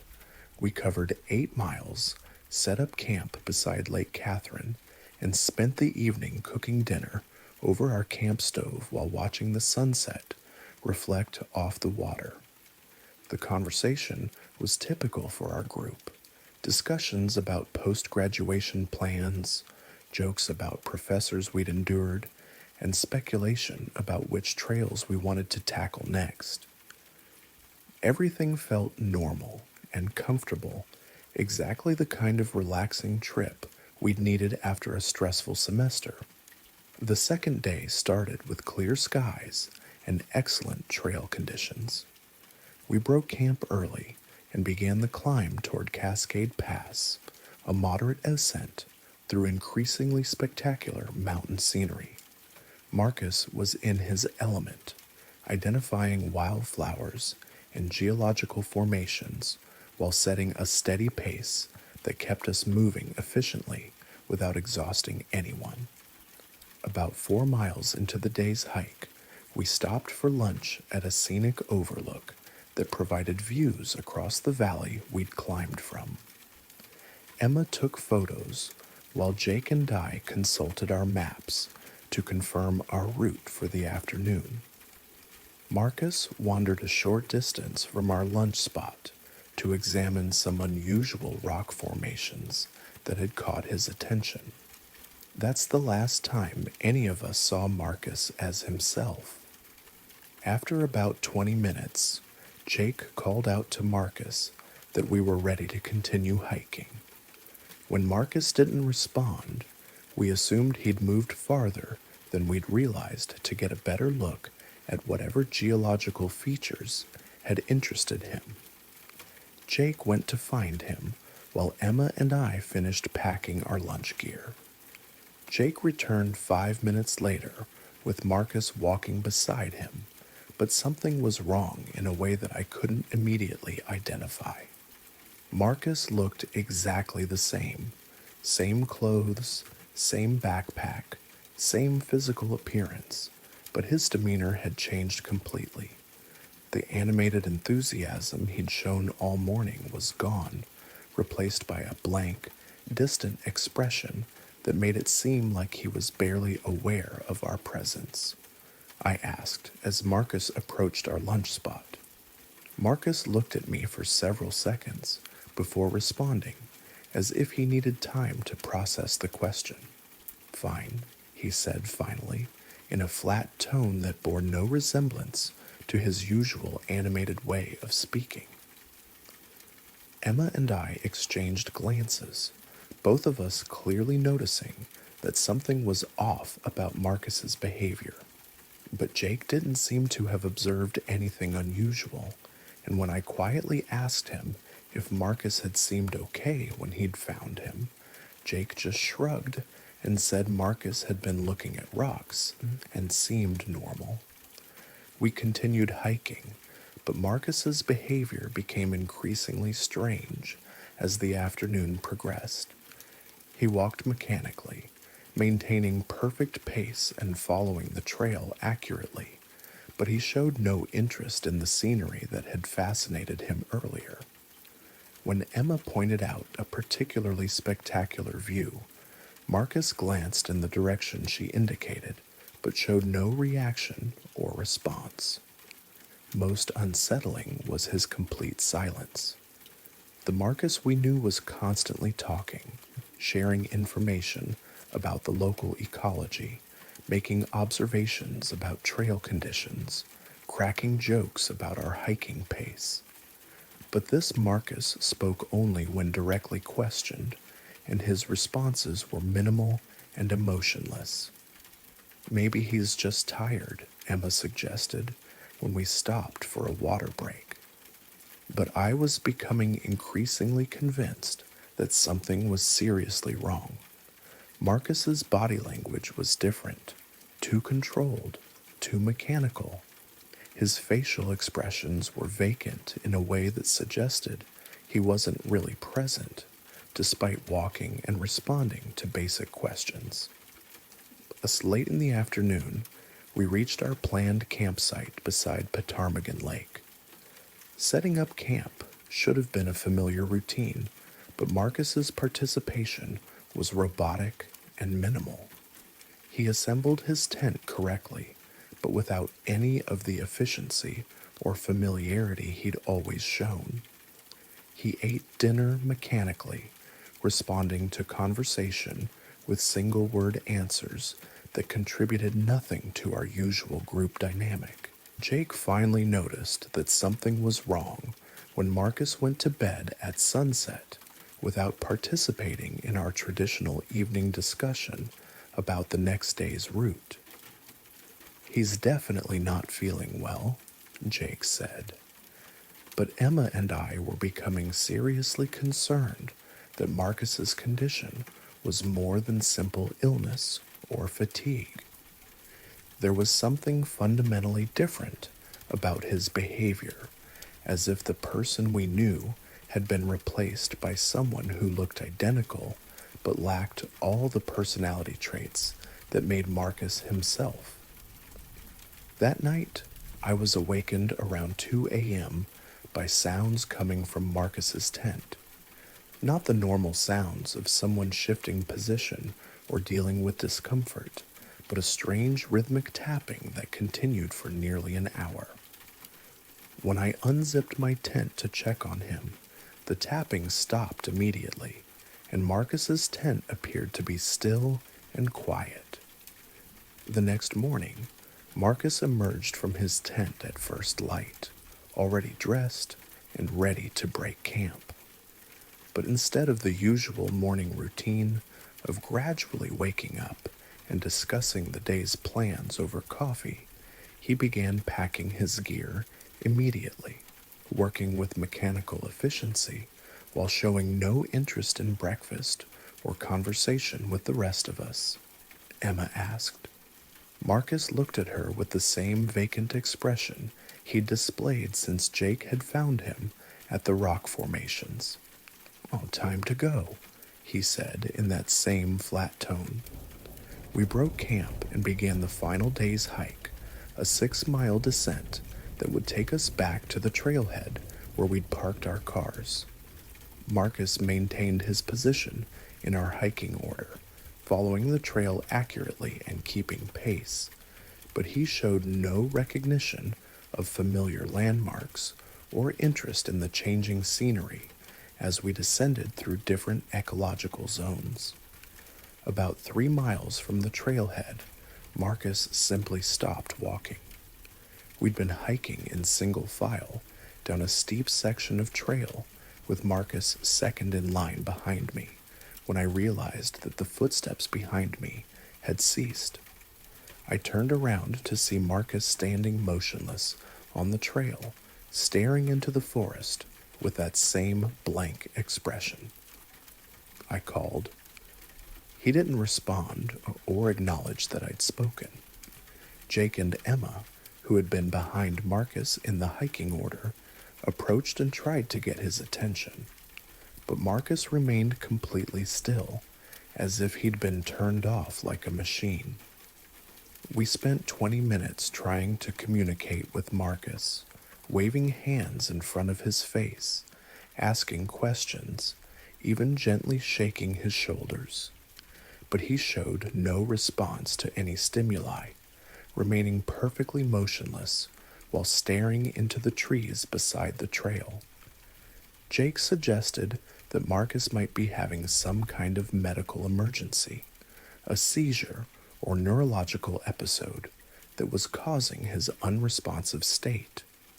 We considered calling for emergency assistance, but we were in an area with no cell phone coverage and still 3 miles from the trailhead. After much discussion, we decided that Jake would stay with Marcus while Emma and I hiked out to get help. We left most of our water and emergency supplies with Jake, marked the location carefully on our map, and began hiking as quickly as we could toward the trailhead. We reached our cars in 2 hours and immediately drove to the nearest ranger station to report Marcus's condition and request a search and rescue response. The rangers organized a team that included medical personnel and began hiking back to the location where we'd left Jake and Marcus. But when the rescue team reached the marked location, they found only Jake sitting beside the trail and obviously distressed.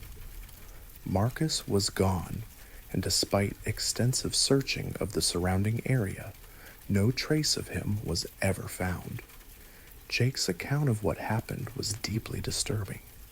He said that Marcus had remained motionless for approximately 3 hours after Emma and I had left.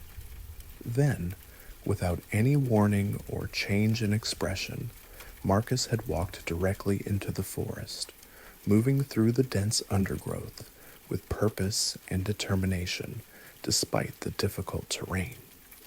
Jake had followed for several hundred yards, calling Marcus's name and trying to convince him to return to the trail. But Marcus had continued walking deeper into the wilderness, never responding to Jake's calls, never looking back, never showing any indication that he was aware of being followed. Eventually, Jake had lost sight of Marcus in the thick forest and had been unable to track him further. He'd returned to the trail to wait for the rescue team, hoping that Marcus would realize his mistake and return on his own. The search for Marcus continued for 5 days, involving dozens of volunteers, search dogs, and helicopter reconnaissance. But despite covering hundreds of square miles of wilderness, no trace of Marcus was ever found. No clothing, no equipment, no signs that he'd passed through any of the areas that were systematically searched. Emma and I returned home without our friend, carrying the knowledge that something had happened to Marcus at those rock formations that had fundamentally changed who he was. The person who had walked back to our lunch spot with Jake hadn't been the Marcus we knew, despite looking identical and possessing his memories and basic knowledge. Jake was deeply traumatized by the experience and refused to discuss the details of what had happened after Emma and I had left him alone with Marcus. He dropped out of school at the end of that semester and moved back to his hometown, cutting contact with our friend group and avoiding any reminders of our hiking trips.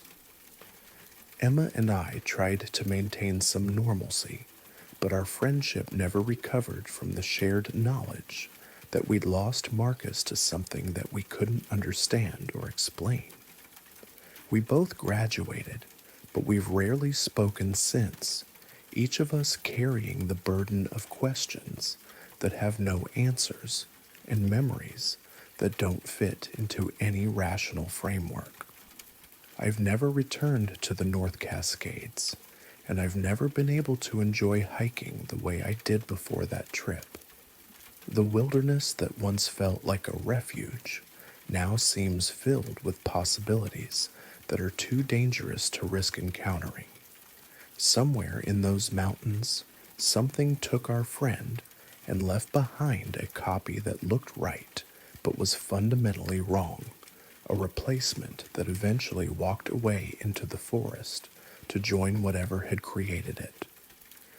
The official missing person report lists Marcus as lost due to an apparent medical emergency that caused disorientation and poor decision making. But I know that what we experienced was something far stranger and more disturbing than any medical explanation can account for. Marcus was taken and replaced, and when the replacement had served its purpose, it simply walked away, leaving us with the knowledge that our friend had disappeared into something that exists beyond the mapped boundaries of our familiar world.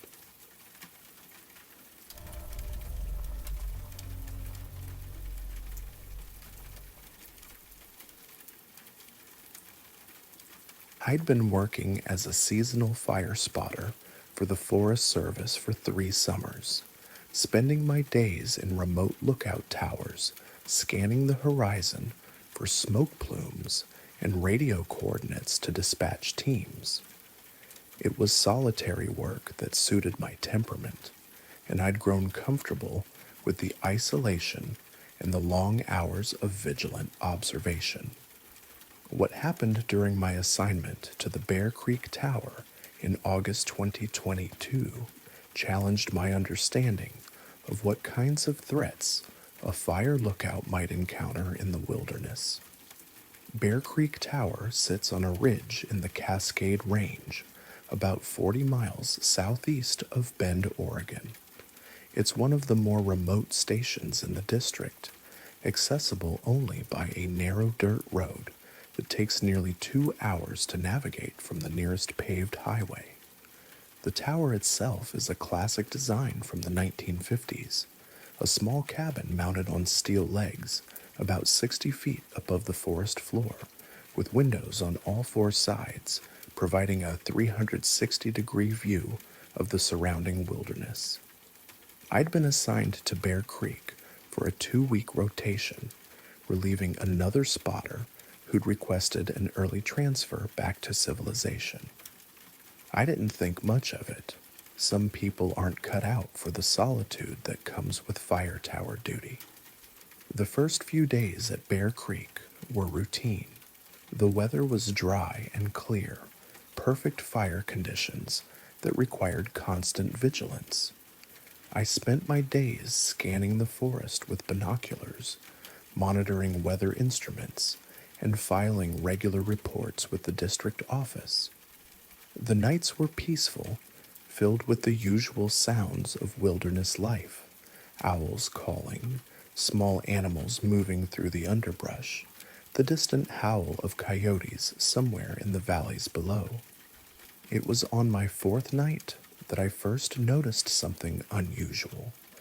I was lying in the narrow bunk that served as the tower's sleeping quarters when I heard what sounded like footsteps on the metal platform that surrounded the cabin. Heavy, deliberate footsteps that circled the tower slowly and methodically. My first thought was that someone had climbed up to visit, maybe a lost hiker or another Forest Service employee checking on the station. I got up and looked out the windows, but I couldn't see anyone on the platform. The moon was nearly full, providing enough light to see clearly, and the metal walkway was empty. But the footsteps continued, moving around the cabin with a steady rhythm that suggested someone was walking the perimeter of the platform over and over. I called out, identifying myself as Forest Service personnel and asking if anyone needed assistance. The footsteps stopped immediately, but no one answered. I waited at the window for several minutes, watching for any sign of movement, but the platform remained empty.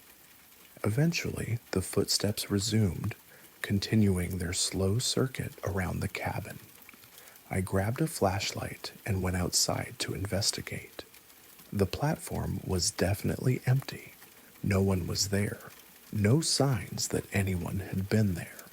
But as I stood in the doorway, I could still hear the footsteps continuing around the tower, always just out of sight around the corner of the cabin.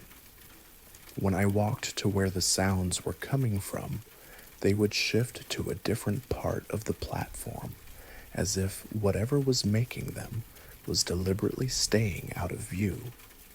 I spent an hour trying to locate the source of the footsteps, but I never saw anything that could account for the sounds. Eventually, I went back inside and tried to sleep, but the footsteps continued until dawn, circling the tower with mechanical persistence. The next morning, I examined the platform carefully, looking for any evidence of what might have been walking around the cabin during the night. The metal walkway showed no footprints or scuff marks, no signs of disturbance. I checked the tower's support structure, thinking that maybe thermal expansion or wind stress was causing the metal to creak in a way that sounded like footsteps. But the tower was solid and stable, with no obvious source for the sounds I'd heard. I called the district office and reported the incident, describing it as possible wildlife activity or structural settling that was causing unusual noises. The supervisor I spoke with didn't seem surprised by my report, noting it in the station log and suggesting that I keep detailed records of any unusual observations. The second night of footsteps was more disturbing than the first. The sounds began earlier, just after sunset, and they were louder and more aggressive. Instead of the steady walking pace I'd heard the night before, the footsteps had an urgent, agitated quality, as if whatever was making them was angry or frustrated. I tried to observe from inside the cabin, positioning myself at different windows to see if I could catch a glimpse of whatever was circling the tower. But every time I thought I might see something, the sounds would shift to a different side of the platform. It was as if the thing making the footsteps was aware of my position and was deliberately avoiding my line of sight. Around midnight, the footsteps stopped at what I estimated was the north side of the platform. For several minutes, there was a complete silence. Then I heard what sounded like scratching or scraping against the cabin wall, as if something with claws was testing the strength of the wooden siding.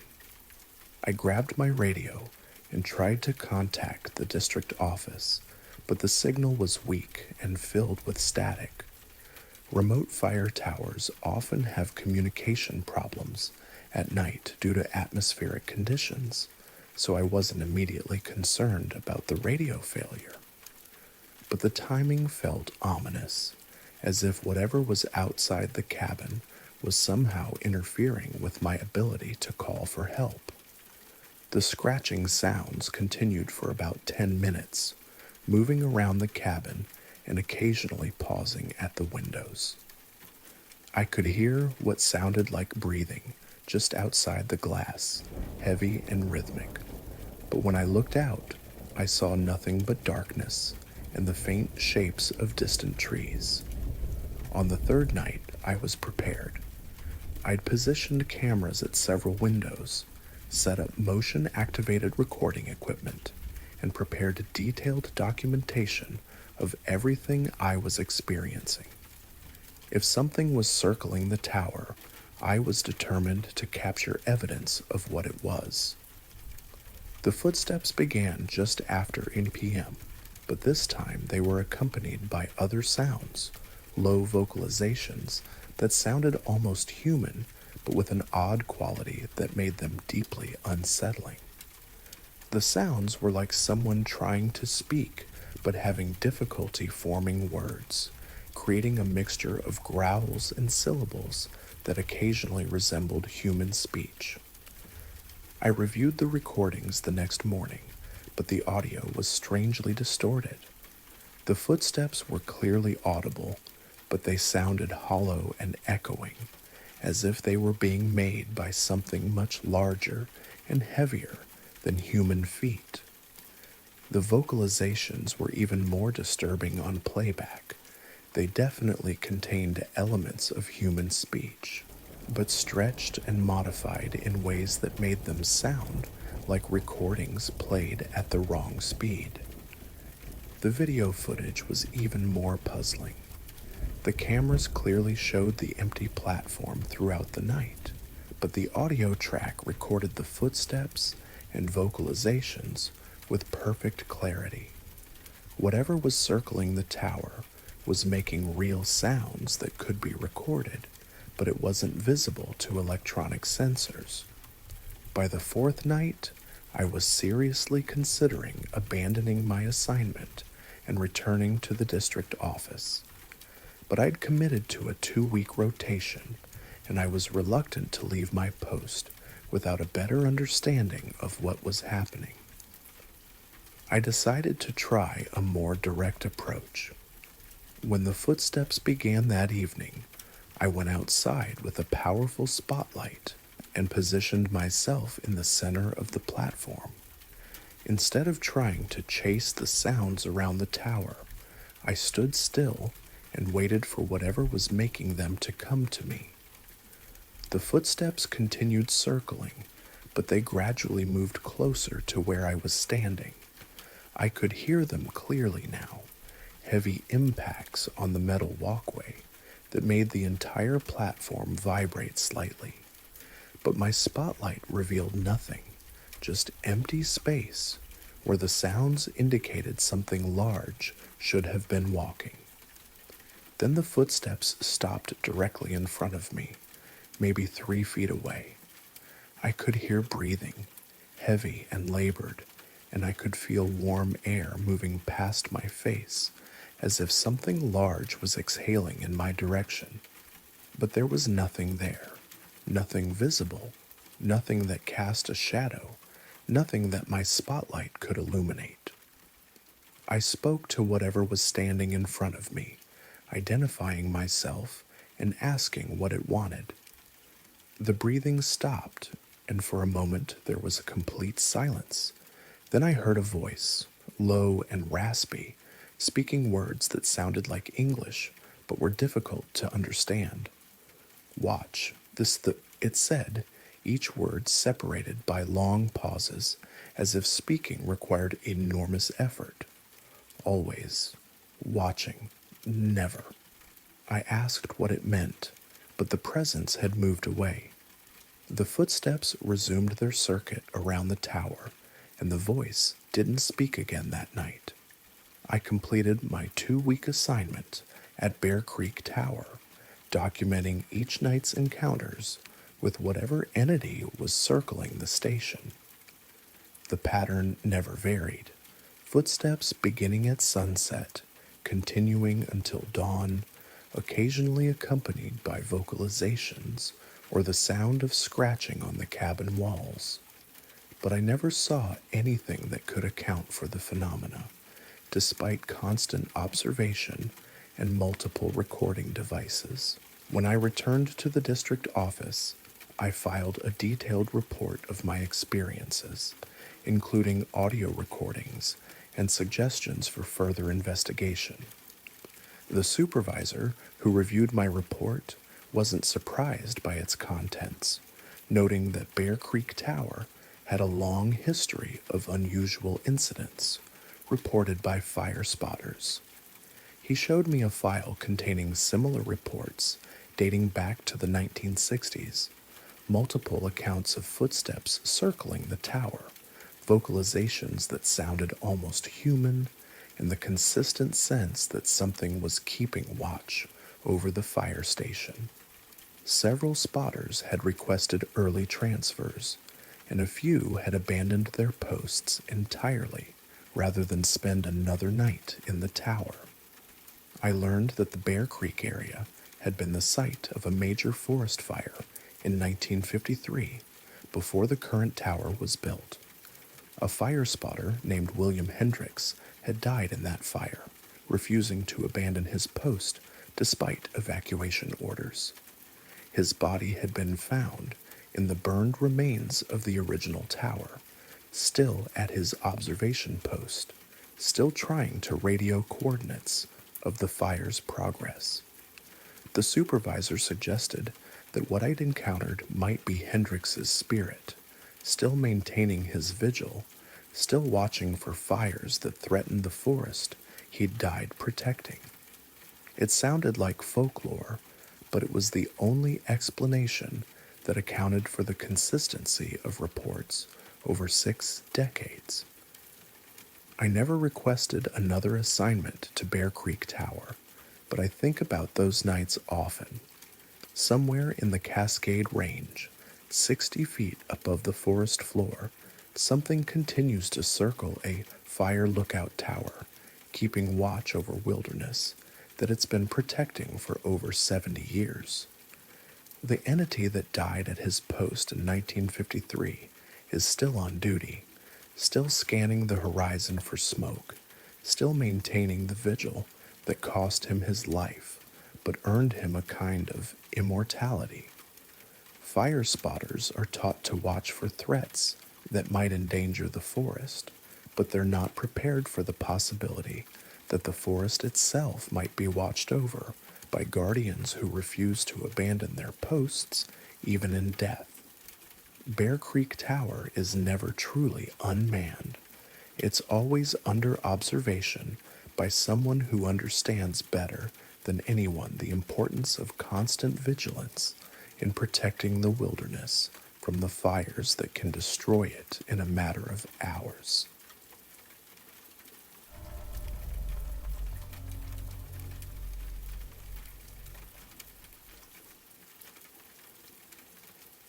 I've been sailing alone for most of my adult life, and I thought I knew everything the ocean could show me.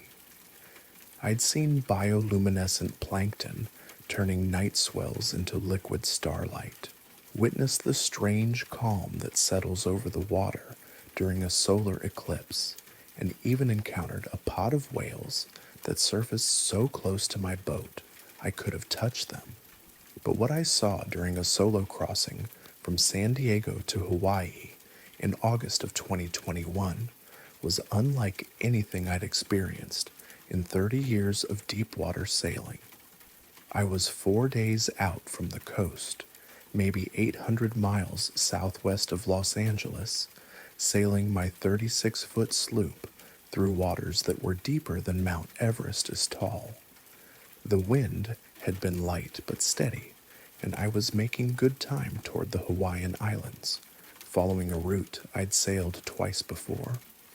The weather was perfect, clear skies, gentle swells, the kind of conditions that make you remember why you love being alone on the ocean.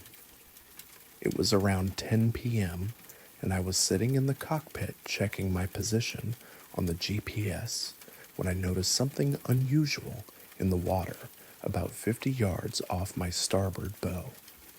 At first, I thought it might be another boat, maybe a fishing vessel running without lights, which isn't uncommon in international waters.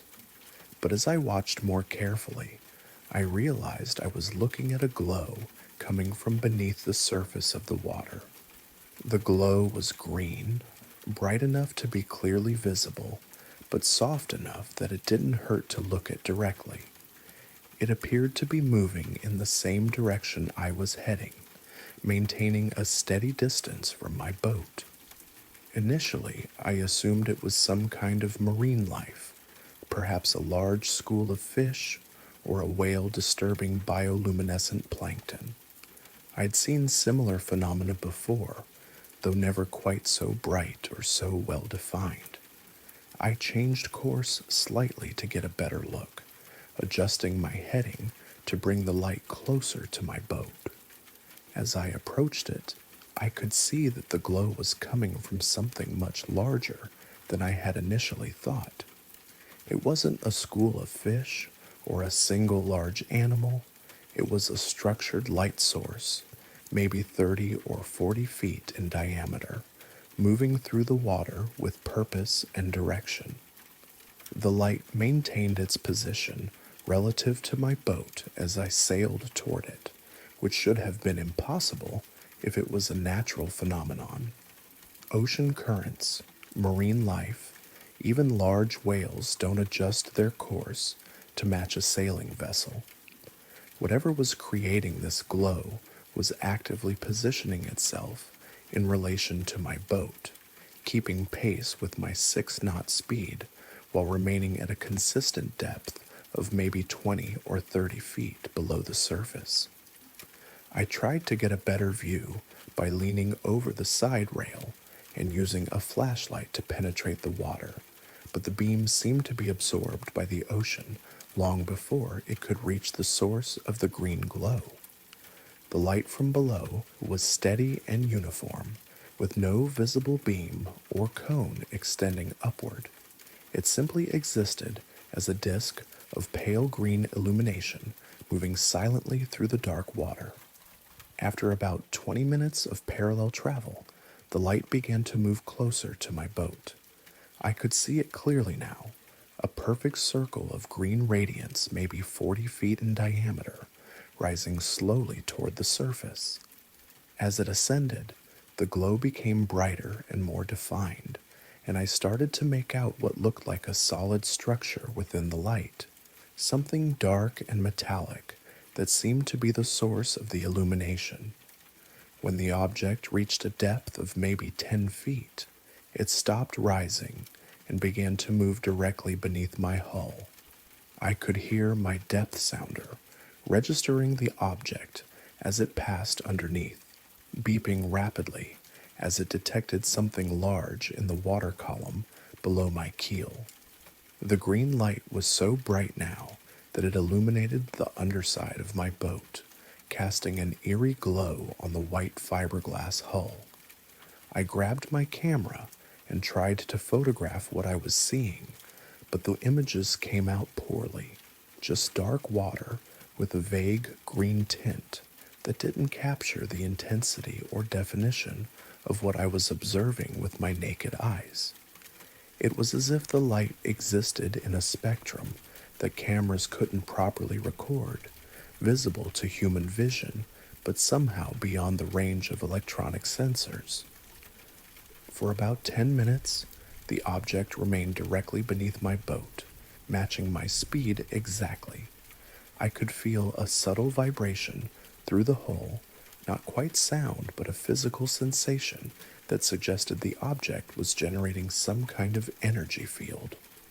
The water around my boat took on an almost electric quality, and I noticed that the normal sounds of sailing, the splash of small waves against the hull, the creak of rigging in the wind, seemed muffled, as if the object was somehow dampening sound transmission. Then, without any warning, the light began to move forward, passing under my bow and emerging on the port side of my boat. As it moved away from beneath the hull, I got my clearest view of whatever was creating the illumination. It definitely wasn't biological. The shape was too geometric, too clearly manufactured. It looked like a large disc or saucer, maybe 40 feet across and perhaps 8 or 10 feet thick, with a smooth, dark surface that seemed to absorb light, except for the bright green glow emanating from its edges. The object moved away from my boat with increasing speed, descending as it traveled until the green light became a distant glow far below the surface. I watched it disappear into the depths, leaving me alone in the normal darkness of a Pacific night, wondering if I had imagined the entire encounter. But the evidence was there in my navigation equipment. My GPS showed that during the time the object had been beneath my boat, my speed had increased by almost 2 knots, despite no change in wind conditions. My depth sounder had recorded the passage of a large, solid object at varying depths. Even my compass had shown minor deviations during the encounter, as if the object was generating a magnetic field that interfered with my navigation instruments. I spent the rest of the night replaying the experience in my mind, trying to come up with rational explanations for what I had witnessed. Submarines don't glow with green light and don't travel at depths of 10 feet in open ocean. Military vessels don't typically operate without any kind of identification or communication. Marine life doesn't form perfect geometric shapes or generate uniform electromagnetic fields. The following morning, I tried contacting the Coast Guard on my radio to report the encounter, but I found myself struggling to find words that wouldn't make me sound like I was suffering from hallucinations or psychological breakdown. How do you report a UFO sighting from a sailboat in the middle of the Pacific without sounding like you've been alone at sea too long? In the end, I filed a routine position report and mentioned that I had observed unusual marine phosphorescence during the night. The Coast Guard operator acknowledged my report without comment, and I continued my voyage toward Hawaii with the growing realization that I had experienced something that existed outside the boundaries of normal maritime encounters. I completed the crossing without further incident, arriving in Honolulu 10 days after leaving San Diego. I mentioned the green light to a few fellow sailors at the harbor, describing it as an interesting bioluminescent display, but I didn't share the details about its structured appearance or its apparent intelligence. The sailing community is small and close-knit, and sailors who report seeing impossible things tend to find themselves sailing alone more often than they'd like. But the experience changed how I think about the ocean and what might exist in the vast spaces between our charts and our understanding. The Pacific covers a third of the Earth's surface, with depths that remain largely unexplored and volumes of water that could hide entire civilizations without anyone knowing they were there. We've mapped more of the moon's surface than we have of our own ocean floors, and we know less about what lives in the deep ocean than we do about what might live on Mars. I've made 3 more solo crossings since that August night, always following roughly the same route, always watching the water for any sign of that green glow. I've installed better cameras and more sensitive electronic equipment, hoping that if I encounter something similar again, I'll be able to document it more effectively. But the ocean has remained stubbornly normal, showing me nothing more unusual than the occasional whale or dolphin. Sometimes I wonder if the encounter was a one-time event, a chance meeting with something that normally avoids contact with surface vessels.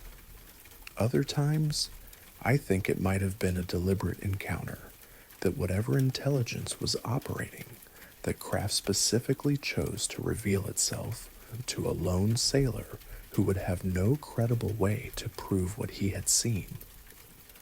The ocean keeps its secrets well, and I've learned not to expect rational explanations for everything that happens in the deep waters far from land. There are things moving through our oceans that operate according to rules we don't understand, technologies we haven't developed, intelligences we haven't acknowledged. I was privileged to witness one of them for a brief time, and I carry that knowledge with me every time I sail beyond the sight of land. The green light is still out there somewhere, moving through the dark depths of the Pacific, perhaps observing our surface activities with the same curiosity that we bring to studying marine life. And sometimes, late at night when I'm alone, on deck watching the stars, I scan the water around my boat, hoping for another glimpse of that impossible glow that reminded me how much mystery still exists in the world we think we know so well.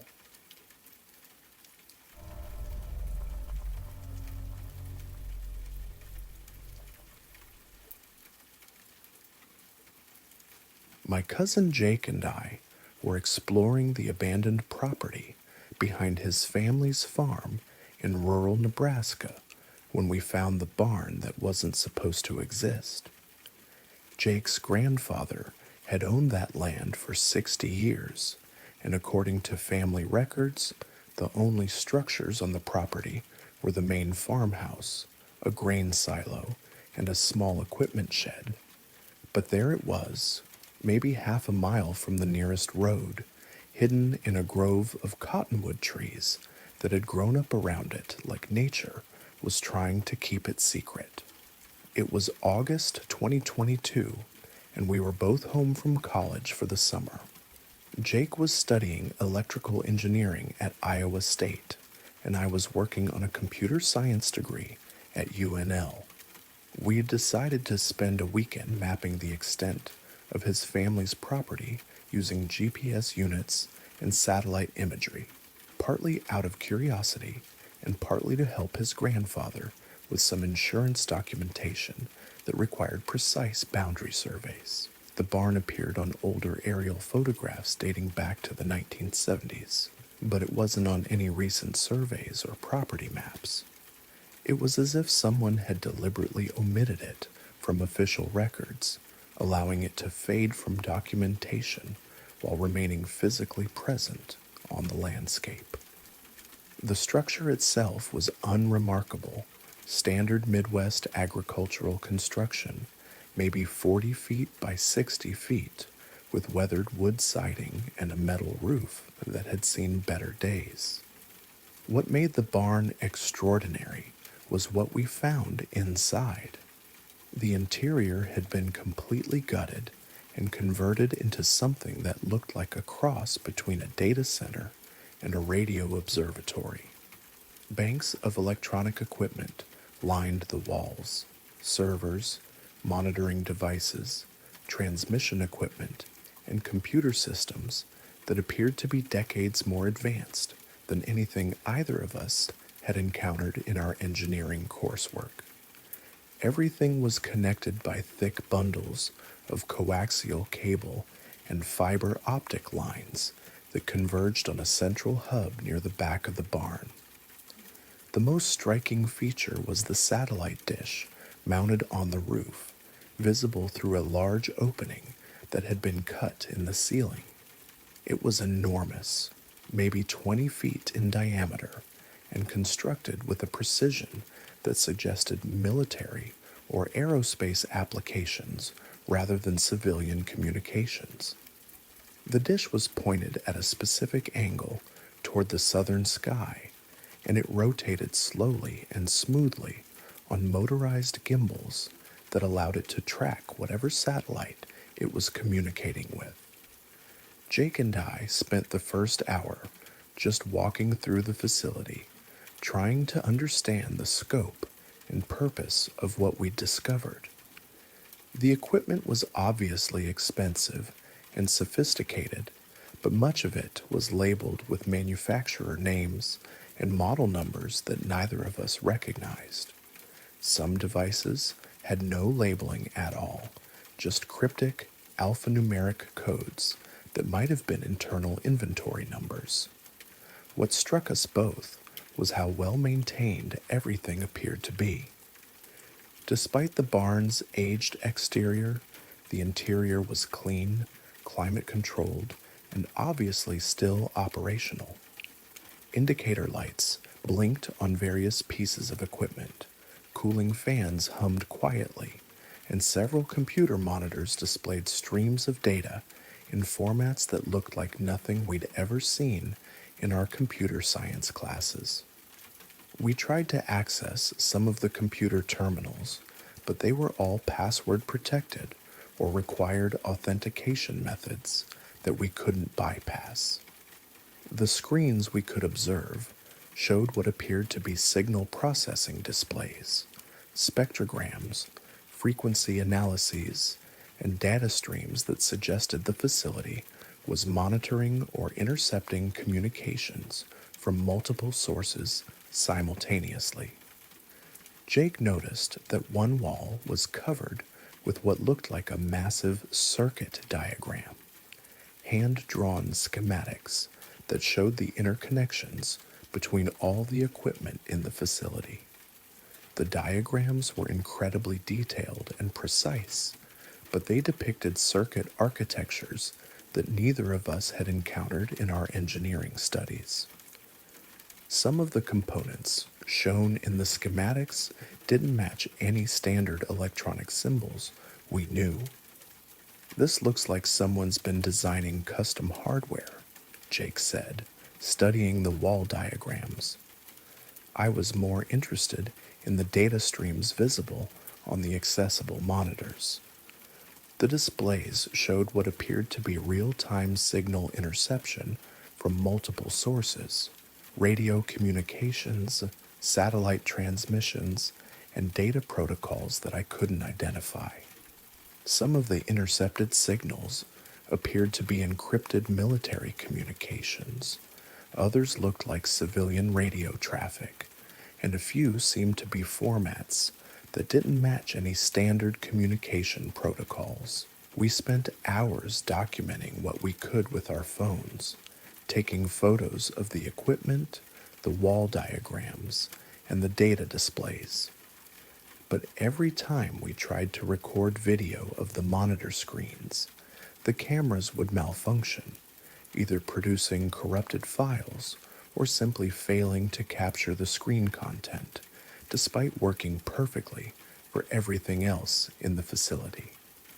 As afternoon turned to evening, we made a discovery that changed our understanding of what we'd found. Behind a rack of servers, Jake discovered a filing cabinet that wasn't locked. Inside were hundreds of documents, technical manuals, installation guides, and what appeared to be operational logs dating back to 1979. The documents revealed that the facility was called Station Echo 7 and was apparently part of a signals intelligence network that monitored communications across a significant portion of the central United States. The operational logs showed that the station had been collecting and analyzing radio traffic, satellite communications, and various electromagnetic signals for over 40 years. But what made the documents truly unsettling was their classification level and originating authority. They bore markings from agencies that we'd never heard of, organizations with names like Deep Signal Analysis Group and Electromagnetic Reconnaissance Division that didn't appear in any public records of government structure.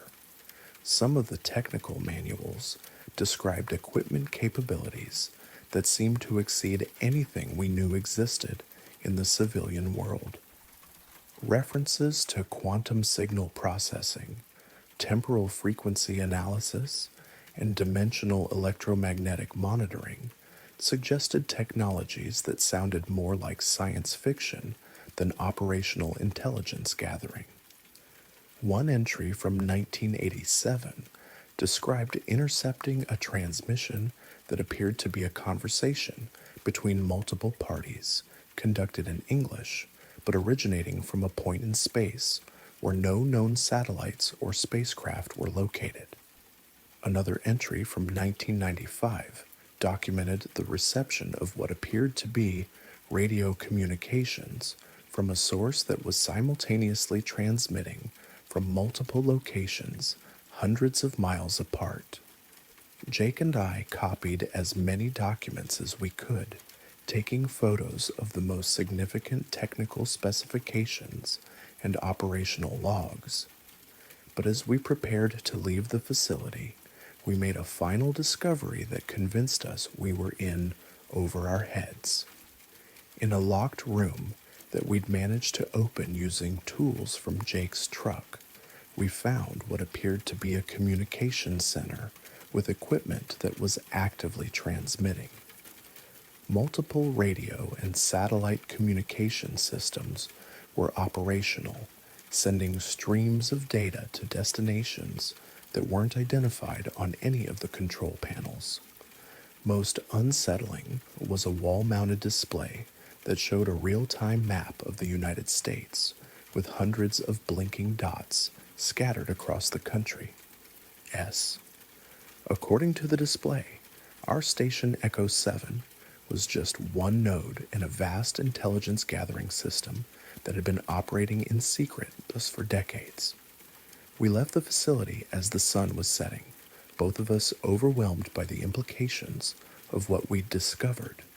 Neither of us slept well that night, and the next morning we spent hours researching the agency names and technical specifications we documented, trying to find some official acknowledgement of the programs described in the documents. But we found nothing. The agencies mentioned in the documents didn't exist in any public records. The technical specifications described capabilities that weren't acknowledged in any civilian or military literature. It was as if we'd discovered evidence of a parallel intelligence infrastructure that operated completely outside public awareness or oversight. 3 days later, Jake called me with news that made our discovery even more disturbing. His grandfather had received a visit from two men claiming to be from the Department of Agriculture, asking detailed questions about the family's knowledge of any unused structures on their property. When Jake's grandfather mentioned the old barn in the Cottonwood Grove, the men had quickly noted the location and left without explanation. We drove back to the site that afternoon, but the barn was gone, not destroyed or demolished, simply gone, as if it had never existed. The Cottonwood Grove was still there, but the clearing where the barn had stood was covered with grass and vegetation that looked like it had been undisturbed for years. There were no signs of construction, no evidence that a building had ever stood there, no traces of the sophisticated electronics facility we'd explored just days earlier. The aerial photographs that had shown the barn in previous decades now showed only trees. The GPS coordinates we'd recorded led to empty forest. Even the photos we'd taken with our phones had been corrupted or deleted from our devices, leaving us with no physical evidence of what we'd discovered. Jake and I never spoke about the incident again after that week. We both understood implicitly that we'd stumbled across something that we weren't supposed to know about, something that powerful organizations were willing to make disappear rather than acknowledge. The network of monitoring stations we'd seen on that map was still out there, still operating, still collecting intelligence that served purposes we couldn't understand. But sometimes, when I'm driving through rural areas and I see isolated farm buildings or structures that seem slightly out of place, I wonder if I'm looking at another node in that hidden network. Somewhere in the American countryside, concealed in ordinary barns and sheds, a vast electronic intelligence system continues to monitor communications that the public will never know are being intercepted, searching for signals that originate from sources that officially don't exist. The truth about what's being monitored and why remains hidden behind classification levels that extend beyond any publicly acknowledged intelligence programs. But I know it's out there, listening, recording, and analyzing transmissions that reveal activities and communications that challenge everything we think we know about who's really sharing our world.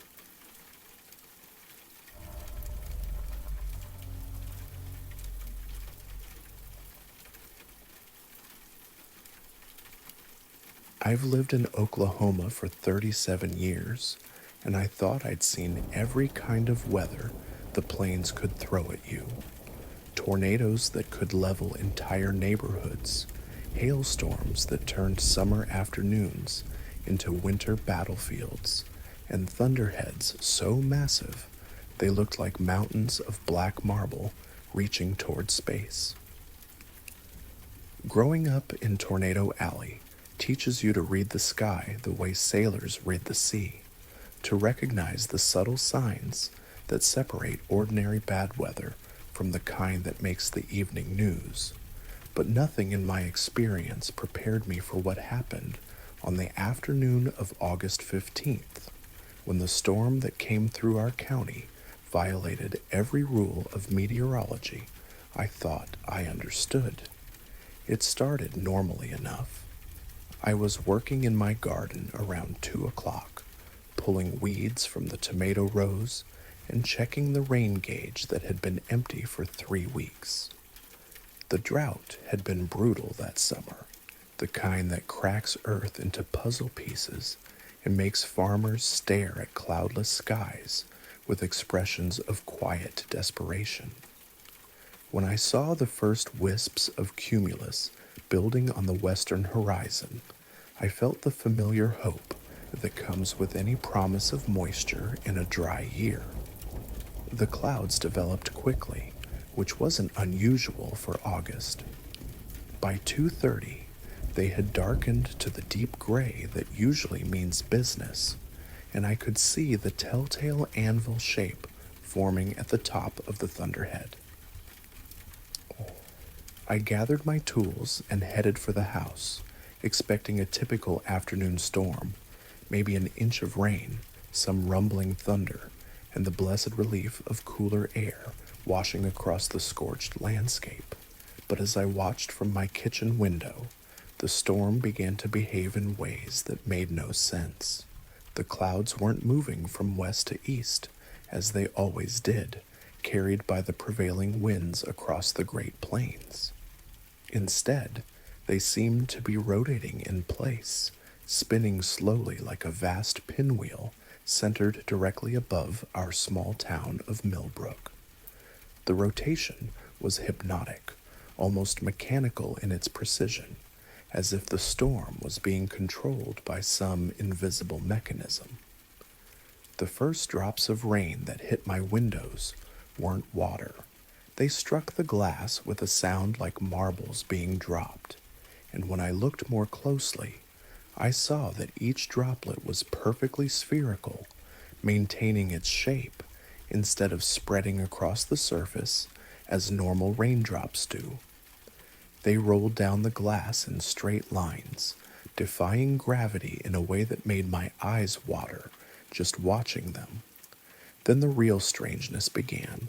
The rain started falling upward, not all of it, but perhaps one drop in every 5 or 6 would strike the ground and then rise back into the sky, moving with the same deliberate speed as the drops that were descending. It created a bizarre visual effect, as if the storm couldn't decide which direction was down. I stood at my window, watching droplets of impossible rain rise past the glass like tiny silver balloons, ascending toward clouds that continued their slow, mechanical rotation. The lightning came next, but it wasn't the jagged, chaotic discharge I'd seen in thousands of prairie storms. These bolts moved slowly, deliberately, tracing geometric patterns across the sky with the precisions of someone drawing with a fluorescent marker. Perfect triangles, exact squares, intricate spirals that hung in the air for seconds at a time before fading away. The thunder that followed each flash wasn't the sharp crack of normal lightning, but a low, musical tone that seemed to resonate in my chest.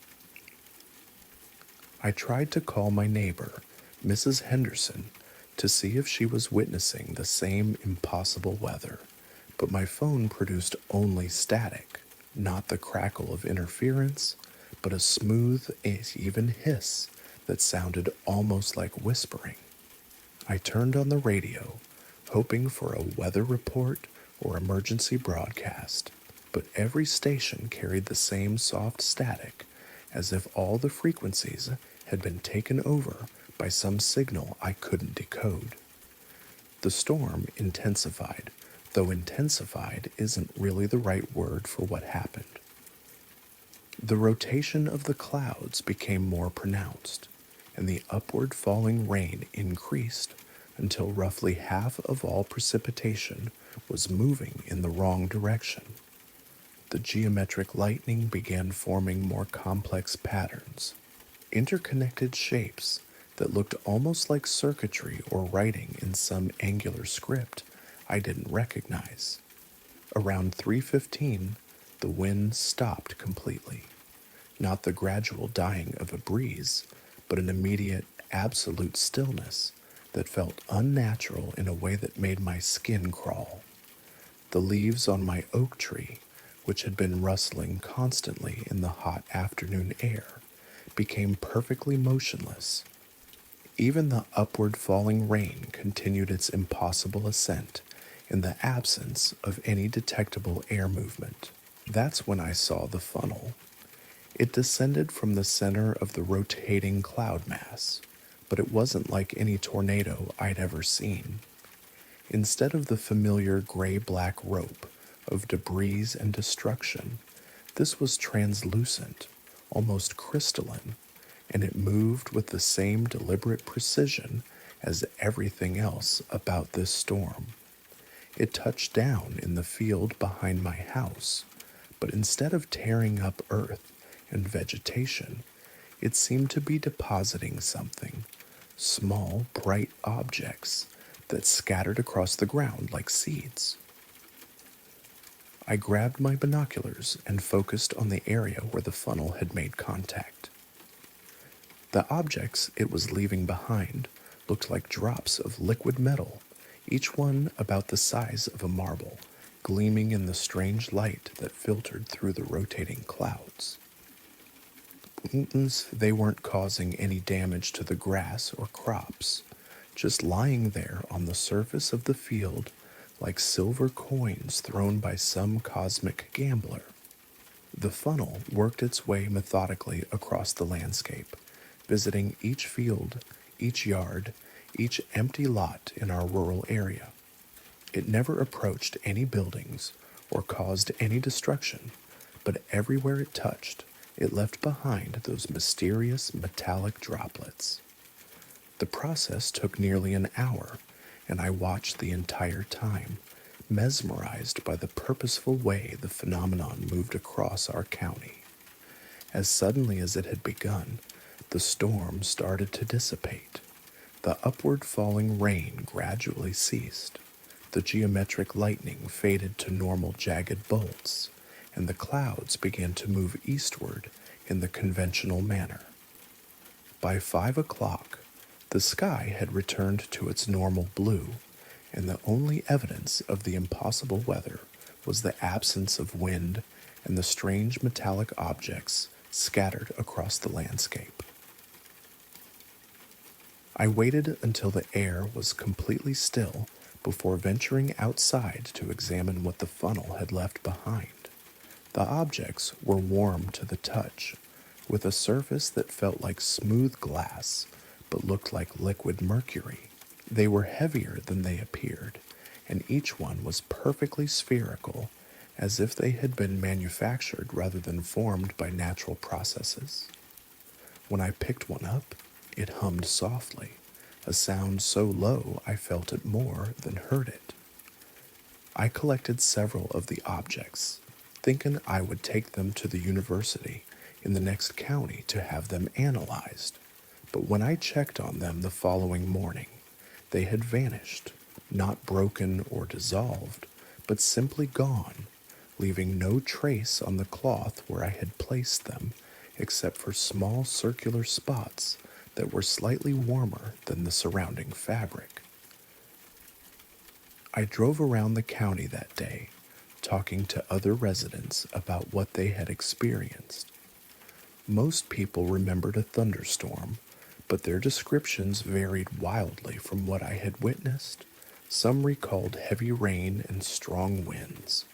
Others mentioned unusual lightning, but no one else seemed to have seen the upward falling precipitation or the geometric patterns in the sky.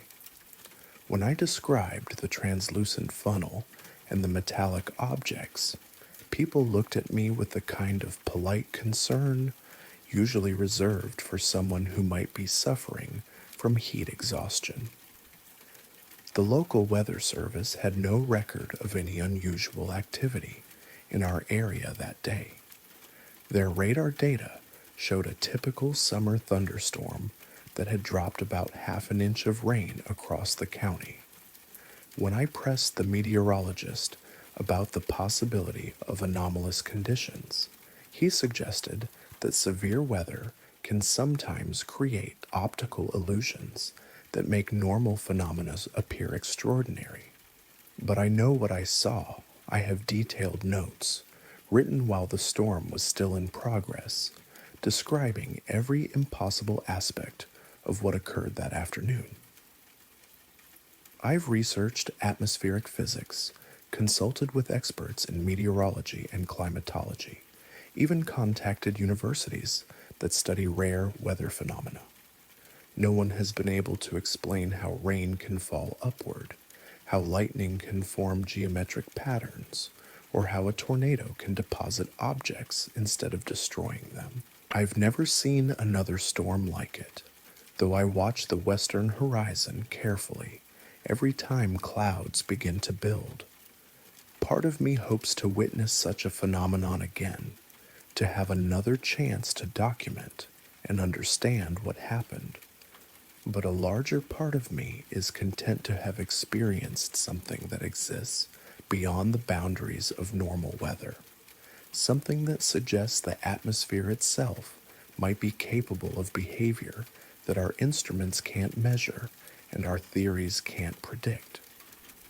Sometimes, on perfectly clear days when the air is so still it seems to be holding its breath, I think I can feel the echo of that impossible storm, not the memory of wind or rain, but the sense that the sky is watching, waiting, preparing for the next time it needs to demonstrate that the world is stranger and more wonderful than we usually allow ourselves to believe.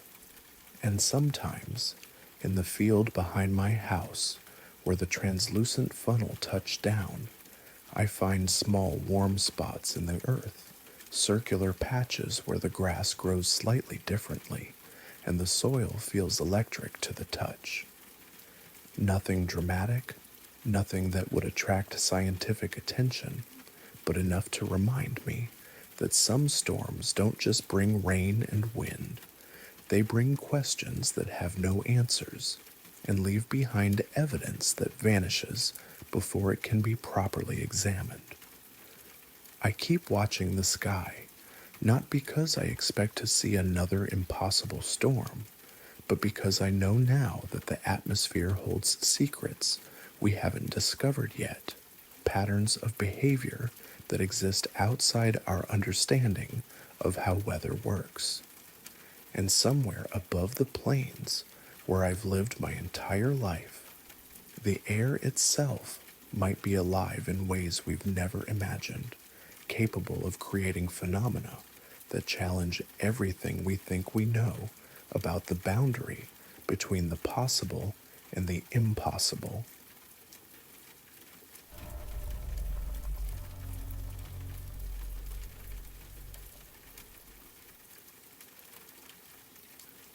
The trail we were following wasn't on any official map. My hiking partner, Jake, had found it mentioned in a forum post from someone who claimed to have discovered abandoned infrastructure from the Cold War era, hidden deep in the Olympic National Forest. As amateur radio enthusiasts, we were both fascinated by the idea of finding old transmission equipment, so we'd planned a 3-day backpacking trip to search for whatever might be out there. The trailhead was about 40 miles west of Port Angeles, at the end of a logging road that hadn't seen maintenance in years.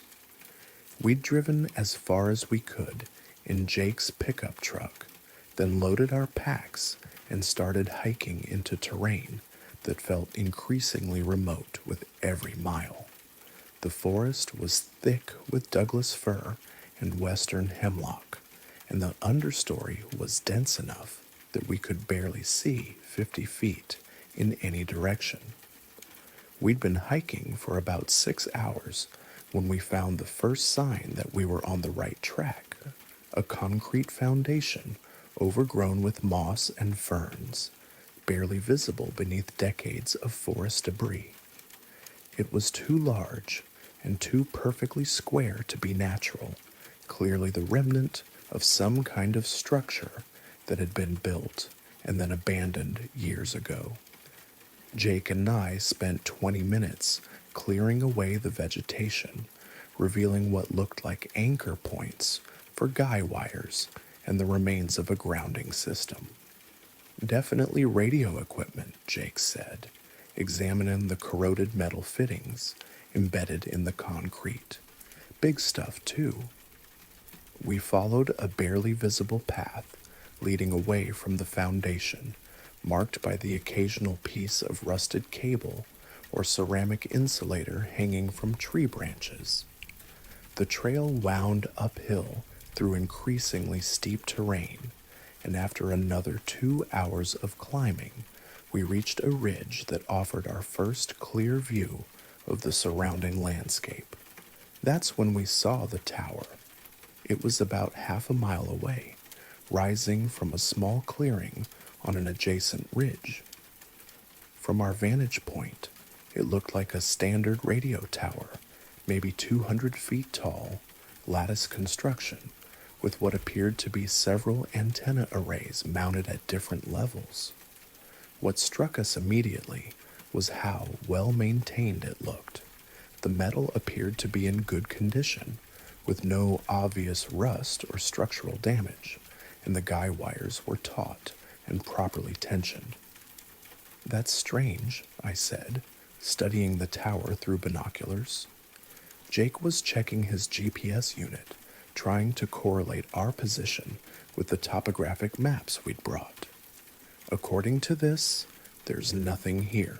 No roads, no structures, nothing. We decided to make camp where we were and approach the tower in the morning when we'd have better light and more energy.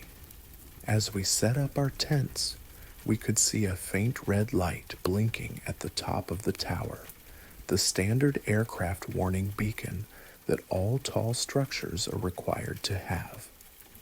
The fact that it was operating suggested that the tower was still active, still connected to some kind of power source. After dinner, Jake pulled out his portable radio scanner and started cycling through frequencies, listening for any transmissions that might be coming from the tower. For the first hour, we heard nothing but the usual mix of commercial broadcasts, aviation communications, and amateur radio chatter. But around 10 o'clock, Jake stopped scanning and held up his hand for silence. "Listen to this," he said, adjusting the volume. The signal was strong and clear, coming from somewhere in the high-frequency range. It was a human voice, male, middle-aged, speaking in a calm, measured tone that suggested he was reading from prepared text. But the content of the transmission was unlike anything either of us had heard before. Temperature readings remained stable at -7 degrees Celsius, 92 inches, and falling slowly. Wind speed is 8 knots from the northwest. Solar radiation levels are within normal parameters. Time is 20:200 hours, Pacific Standard Time. The voice stopped, and the frequency went silent. Jake and I looked at each other, both of us thinking the same thing. "Weather reports," I said. Jake added, "This frequency isn't monitored by the National Weather Service. It's not on any of the standard emergency bands." We stayed up until midnight, listening for the next transmission. At exactly 11 p.m., the The same voice returned with another weather report, delivered in the same calm, professional tone. The data was precise and detailed, covering atmospheric conditions, temperature variations at different altitudes, and solar activity levels. It sounded like the kind of information you might hear from a research station in Antarctica or a remote military installation. The next morning, we broke camp early and hiked toward the tower. The terrain was more difficult than it had appeared from a distance, and it took us 3 hours to cover the half-mile of ridges and valleys that separated us from our destination. When we finally reached the clearing where the tower stood, we found something that didn't match what we'd observed from afar. The tower itself was exactly as it had appeared through binoculars, tall, well-maintained, and obviously functional. But the support buildings at its base were in a state of decay that suggested they'd been abandoned for decades. There were 3 concrete block structures arranged around the base of the tower, all with their roofs partially collapsed and their walls crumbling from years of exposure to the elements. Jake and I approached the buildings cautiously, unsure whether we might encounter security systems or caretakers. But the place felt deserted, with that particular quality of emptiness that comes with long abandonment. Weeds grew through cracks in the concrete, and the doorways were blocked by debris that had accumulated over many seasons. The largest building appeared to have housed the main transmitting equipment. Through a broken window, we could see racks of electronic gear covered in dust and debris, their metal cases corroded and their connections long since failed. It was clearly non-functional, the kind of vintage equipment that might have been state-of-the-art in the 1960s, but had been obsolete for decades. But the tower itself was definitely active. We could hear a faint humming sound coming from the base, where heavy cables disappeared into a concrete vault that was sealed with a steel cover we couldn't remove. Every hour, we could hear the click of relays engaging, followed by the brief burst of radio transmission that we'd been monitoring the night before. Jake wondered aloud. There are no electrical lines out here, no generators that I can see. We spent the rest of the day exploring the area around the tower, looking for clues about its purpose and operation. We found the remains of what might have been living quarters, a small building that had once contained bunks and a kitchen. There was also a structure that looked like it had been used for vehicle maintenance, with a concrete floor stained by decades-old oil spills. Most intriguingly, we discovered a partially buried cable that led away from the tower site toward the deeper forest. The cable was modern, much newer than the abandoned buildings, and it disappeared into a conduit that had been carefully camouflaged with natural materials. Jake and I followed it for about a quarter mile before losing the trail in dense underbrush. That evening, we camped in the clearing next to the tower, listening to the hourly weather broadcasts and trying to piece together what we'd found. The transmissions continued like clockwork, precise, professional, and utterly pointless as far as we could determine. No one responded to the broadcasts, no other stations acknowledged them, and the frequency remained silent except for those brief, hourly reports. Around midnight, something changed. Instead of the usual weather data, the voice began transmitting what sounded like a series of numbers and letters, coordinates, radio frequencies, and coded references that meant nothing to us. The transmission lasted for nearly 10 minutes, much longer than the usual weather reports, and it was followed by a period of silence that stretched past the normal 1 hour interval. When the voice returned, it was different. The tone was more urgent, less controlled, and the content had shifted from scientific data to what sounded like personal observations. Day 847 of the monitoring protocol, the voice said. No contact from base station in 72 hours. Equipment is functioning within normal parameters, but I'm beginning to question the purpose of continued transmission. 230 megahertz. Jake and I exchanged glances. This wasn't a recording or an automated system. It was a live person broadcasting from somewhere nearby, apparently unaware that anyone was listening. But where was he? We'd explored the entire area around the tower, and there was no evidence of current human habitation. The next morning, we made a more systematic search of the area, looking for any structure we might have missed. About a quarter-mile from the tower, following the buried cable we'd discovered, we found something that shouldn't have been there, a small building that hadn't been visible from any of our previous vantage points. It was built into the side of a hill and covered with vegetation so that it blended perfectly with the natural landscape. The building had a single steel door with no windows, and it was clearly much newer than the abandoned structures around the tower. When we approached it, we could hear the faint sound of electrical equipment running inside. Ventilation fans, maybe computers, the subtle hum of modern electronics. Jake knocked on the door, and the sounds inside immediately stopped.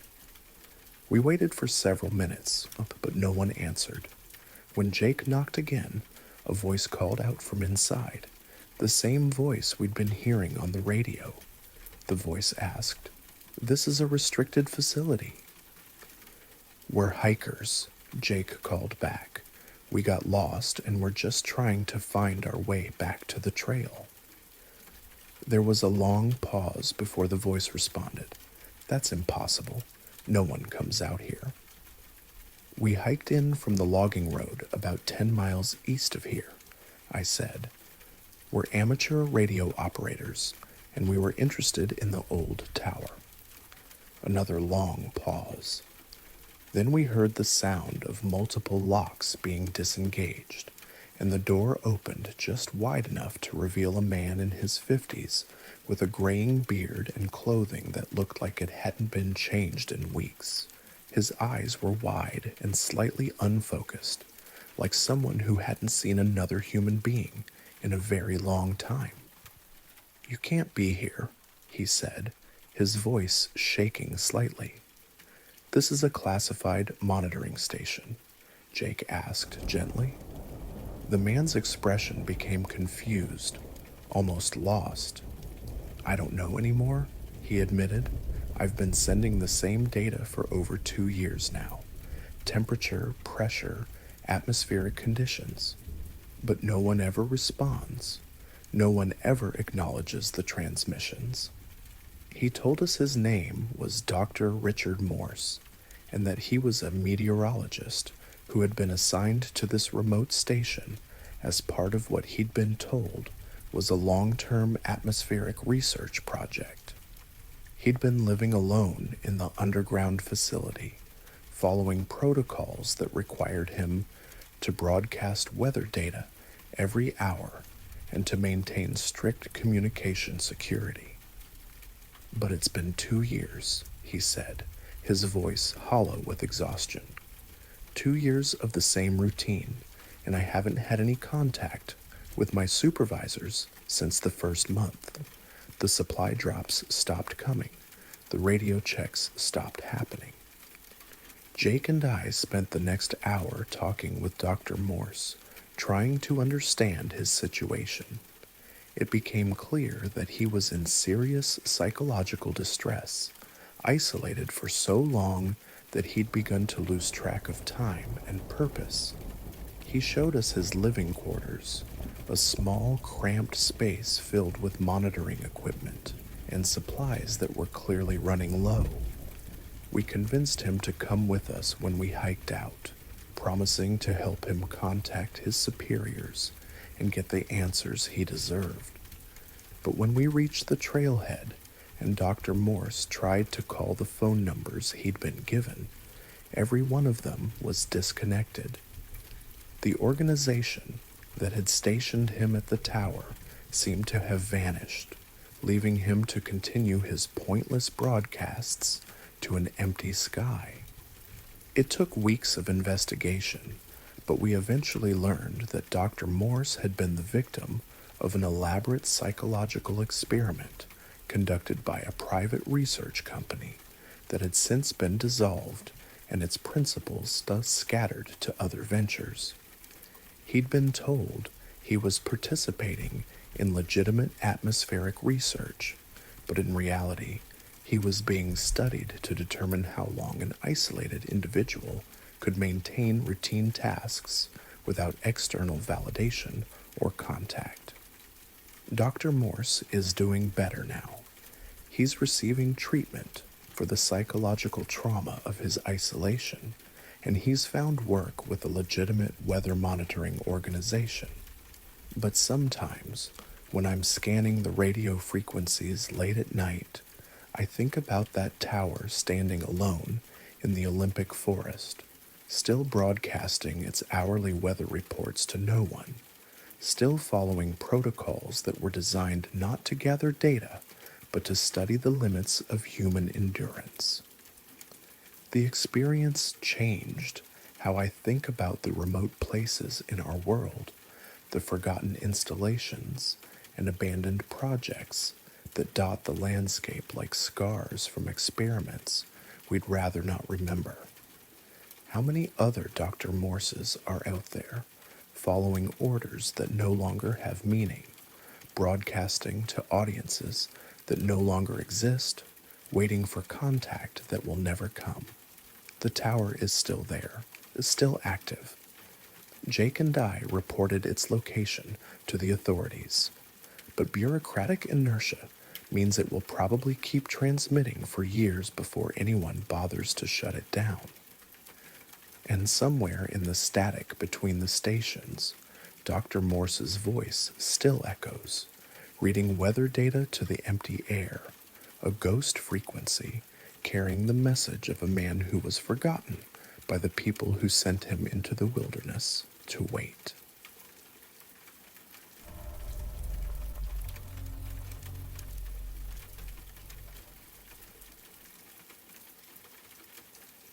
My dog Buster disappeared while I was cleaning out the crawl space under my house on a Saturday afternoon in March.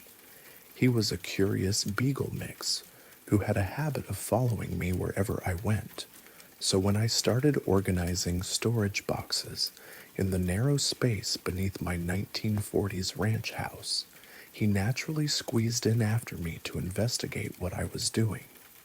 The crawl space was typical for houses of that era, about 3 feet high, with a dirt floor and stone foundation walls that supported the wooden floor joists above. I'd been putting off dealing with the accumulated junk down there for months, but spring cleaning motivation had finally gotten me to tackle the project. Buster seemed to enjoy the adventure, sniffing around the perimeter and occasionally pawing at interesting scents he discovered in the dusty corners. I was sorting through boxes of old books when I heard Buster moving around behind me, his tags jingling as he explored areas where I'd already cleared away debris. The crawl space extended under most of the house, and I could track his movements by the sound of his feet padding across the dirt floor and his occasional snorts of investigation as he encountered new smells. After about 20 minutes of work, I realized I couldn't hear Buster anymore. The jingling of his collar tags had stopped, and there were no sounds of movement coming from anywhere in the crawl space. I called his name, expecting to hear him scrambling back toward me, but there was no response. I grabbed my flashlight and began searching the areas where I'd heard him exploring. The crawl space wasn't large, maybe 800 square feet total, and there weren't many places where a 40-pound dog could hide. But despite checking every corner and calling his name repeatedly, I couldn't find any trace of Buster. That's when I noticed something I'd never seen before in all the times I'd been under the house. In the far corner, partially hidden behind an old water heater, there appeared to be an opening in the foundation wall. It was roughly circular, maybe 3 feet in diameter, and it led into darkness that my flashlight couldn't penetrate. The opening looked like it had been deliberately constructed rather than created by settling or damage. The edges were smooth and finished, and the surrounding stonework showed signs of intentional modification. But I'd lived in the house for 5 years and had been in the crawl space numerous times without ever noticing this tunnel entrance. I called Buster's name into the opening, and this time I heard a response, a faint bark that seemed to come from deep within whatever space lay beyond the foundation wall. The sound echoed strangely, suggesting that the tunnel led to a much larger area than I would have expected under a residential property. I tried to squeeze into the opening to follow Buster, but it was too narrow for an adult human.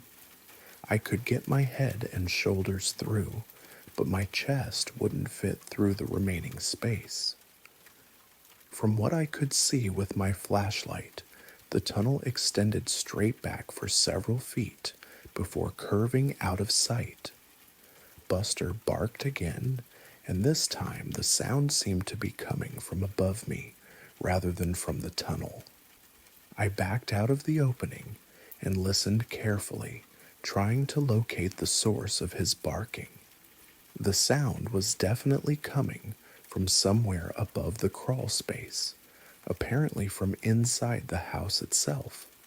I climbed out of the crawl space and went inside, calling Buster's name and listening for his barks. But the house was empty, and when I checked every room systematically, there was no sign of my dog anywhere. I could still hear him barking occasionally, but the sound seemed to be coming from the walls themselves, as if he were somehow inside the structure of the house. I returned to the crawl space and tried calling into the tunnel again. Buster responded immediately, but now his barks were clearly coming from above my head, somewhere within the floor joists and subflooring of the house.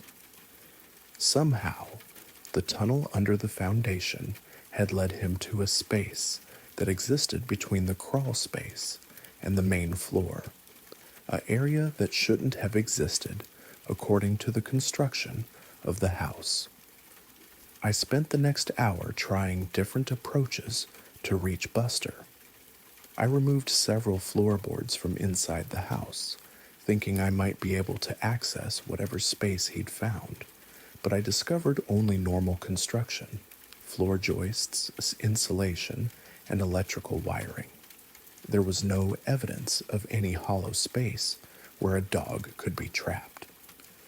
I called a contractor friend who had experience with older houses, thinking that maybe there was some aspect of 1940s construction that I didn't understand. When Bob arrived and I explained the situation, he was as puzzled as I was. He'd worked on dozens of houses from that era, and none of them had hidden spaces between the crawl space and the main floor. Bob helped me search both the crawl space and the house interior, but we couldn't find any explanation for where Buster's barks were coming from. The tunnel opening was still there, still extending into darkness that our flashlights couldn't adequately illuminate, but there was no accessible route from that tunnel to any space within the house structure. Maybe there's an old basement or root cellar that connects to your crawl space, Bob suggested. We researched the property records and found that the original lot had indeed contained a root cellar built in the 1920s before the current house was constructed.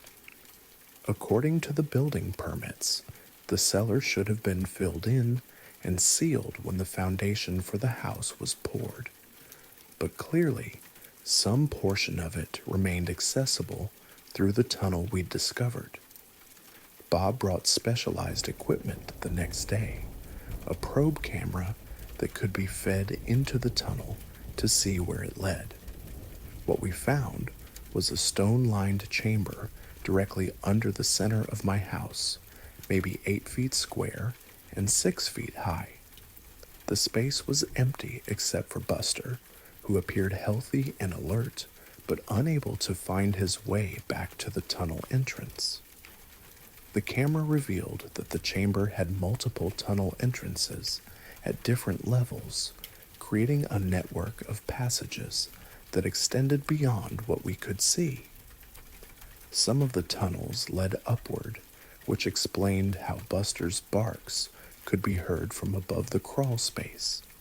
The original root cellar had apparently been expanded over the decades, creating a complex underground system that existed entirely separate from the house's documented construction.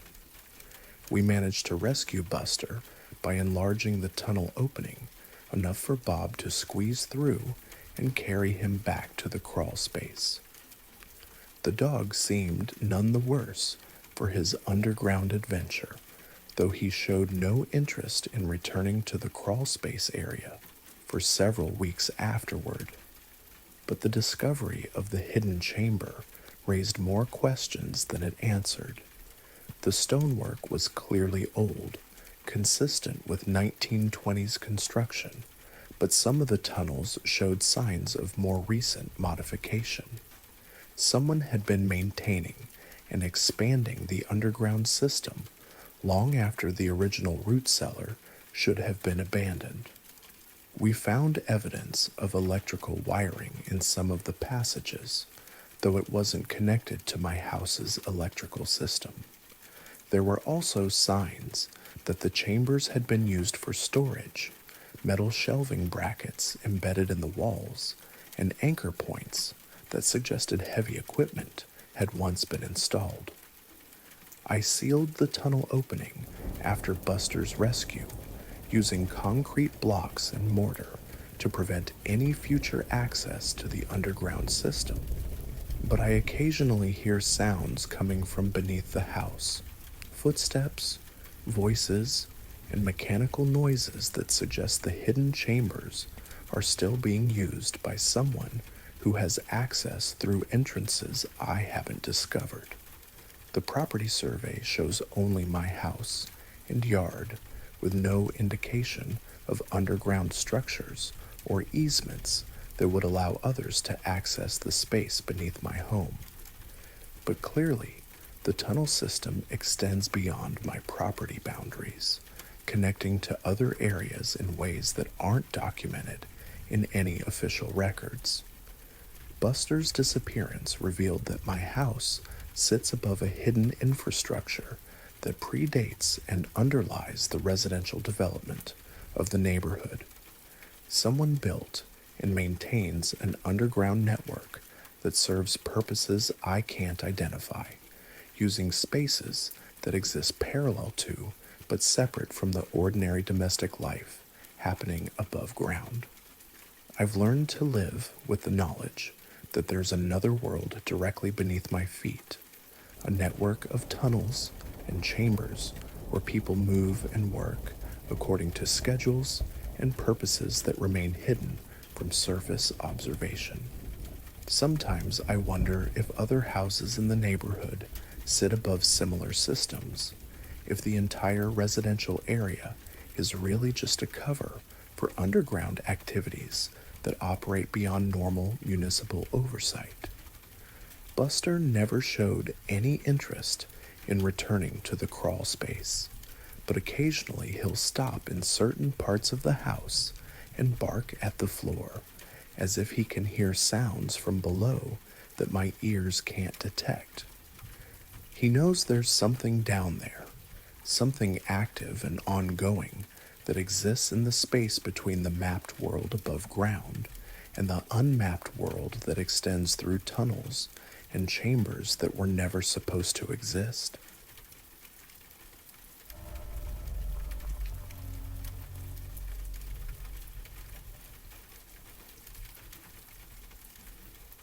I was flying from Phoenix to Seattle on what should have been a routine 2-hour flight, seated in 14A with my laptop open, working on a presentation for a Monday morning meeting.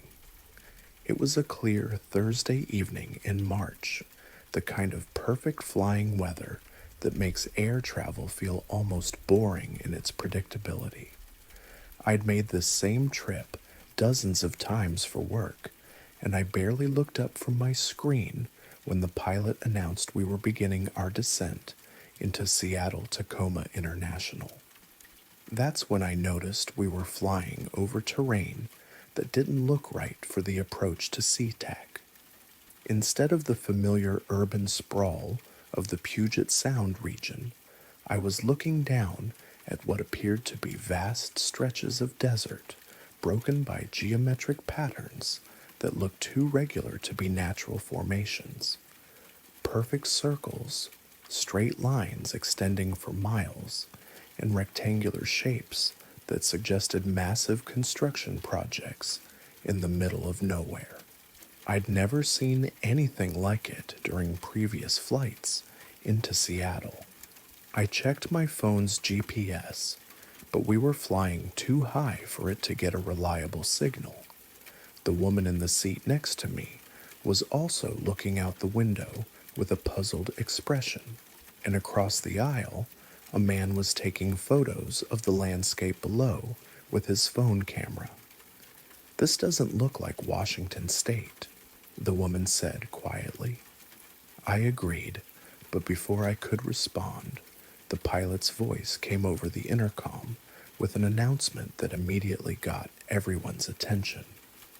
"Ladies and gentlemen, this is your captain speaking. We've been rerouted due to temporary air traffic control restrictions in our original flight path. We're currently flying over a special use airspace area, and I need to ask that all passengers please close window shades and refrain from taking photographs until we've cleared this region. This is a federal requirement, and flight attendants will be coming through to ensure compliance." The pilot's tone was different from the usual professional calm. There was an undertone of tension that suggested this wasn't a routine rerouting. Flight attendants immediately began moving through the cabin, politely but firmly asking passengers to lower their window shades and put away cameras. When the man across the aisle protested that he was just taking pictures of scenery, the flight attendant's response was unusually stern. "Sir, photography is strictly prohibited over this airspace." I lowered my shade as requested, but not before taking one more look at the landscape below. What I saw in those final seconds was even more unusual than the geometric patterns I'd noticed earlier. There were structures down there, large white buildings, arranged in perfect grids, connected by roads that formed geometric patterns across the desert floor. Some of the buildings were enormous, hangar-sized structures that dwarfed anything I'd ever seen from commercial aircraft. The most unsettling detail was the complete absence of normal infrastructure. No towns, no highways leading to the facility, no power lines or communication towers. Whatever was down there existed in complete isolation, hidden in what appeared to be hundreds of square miles of empty desert. For the next 20 minutes, we flew with all window shades closed, the cabin filled with an unusual tension as passengers murmured quietly about what they'd seen. The flight attendants remained unusually vigilant, occasionally walking the aisles to ensure that shades stayed down and that no one was using electronic devices to record anything. When we were finally allowed to raise the shades, we were flying over familiar Pacific Northwest terrain, the forests and mountains that surround Seattle, the urban development that marks the approach to SeaTac. It was as if we'd somehow jumped from the desert Southwest directly to Washington State, skipping over everything that should have been in between. After we landed, I tried to research our flight path using online tracking services. According to Flight Radar 24 and similar sites, our flight had followed a completely normal route from Phoenix to Seattle, with no detours or deviations from the standard flight plan. The tracking data showed a straight line from departure to arrival, with no indication that we'd flown over any unusual territory. But I knew what I'd seen, and judging by the conversations I overheard while waiting for baggage claim, other passengers had seen the same things. Several people were discussing the geometric patterns in the desert, the unusual buildings, and the pilot's strange announcement about restricted airspace. I tried to identify what we'd flown over by studying maps of military installations and restricted areas in the western United States. There are several well-known sites: Area 51 in Nevada, White Sands Missile Range in New Mexico, various testing facilities scattered across the desert states. But none of them matched the scale or configuration of what I'd observed from the aircraft. Over the following weeks, I became obsessed with trying to understand what we'd been shown during that detour. I researched commercial flight paths, military airspace restrictions, and various conspiracy theories about secret government facilities. What I discovered was a pattern of similar incidents reported by other passengers on flights across the western United States.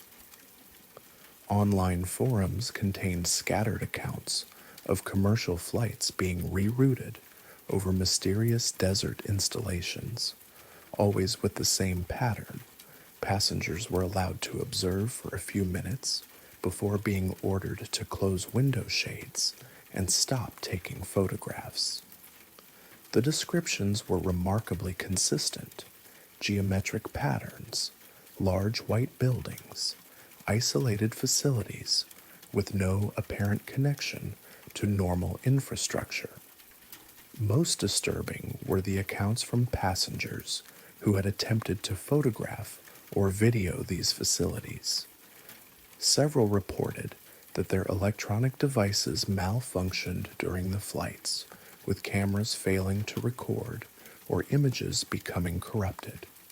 Others said that airport security had approached them after landing and requested that they delete any photos taken during the flight. I tried to contact other passengers from my flight to compare notes about what we'd experienced. Using the airline's customer service system, I was able to reach a few people who had been on the same flight. Their accounts matched mine perfectly: the desert landscape, the geometric patterns, the unusual buildings, and the pilot's announcement about restricted airspace. But when I tried to follow up with these passengers a few weeks later, I discovered something unsettling. Several of them claimed to have no memory of any detour or unusual landscape during the flight. When I described what we'd seen together, they insisted that the flight had been completely routine, with no deviations from the normal Phoenix to Seattle route. One woman who had been sitting next to me and had clearly been disturbed by what she'd seen, became hostile when I brought up the subject, accusing me of trying to involve her in some kind of conspiracy theory. A man who had been taking photographs and had argued with the flight attendant claimed that nothing unusual had happened during the flight and that I must be confusing him with someone else. It was as if their memories of the event had been selectively edited, leaving them with recollections of a normal, uneventful flight, while I retained clear memories of the detour and everything we'd observed during those 20 minutes over restricted airspace.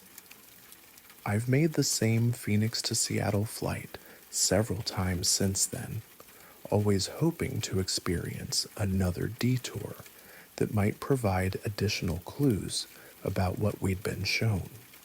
But every subsequent flight has followed the normal route, with no deviations, no mysterious announcements, and no glimpses of secret installations hidden in the desert.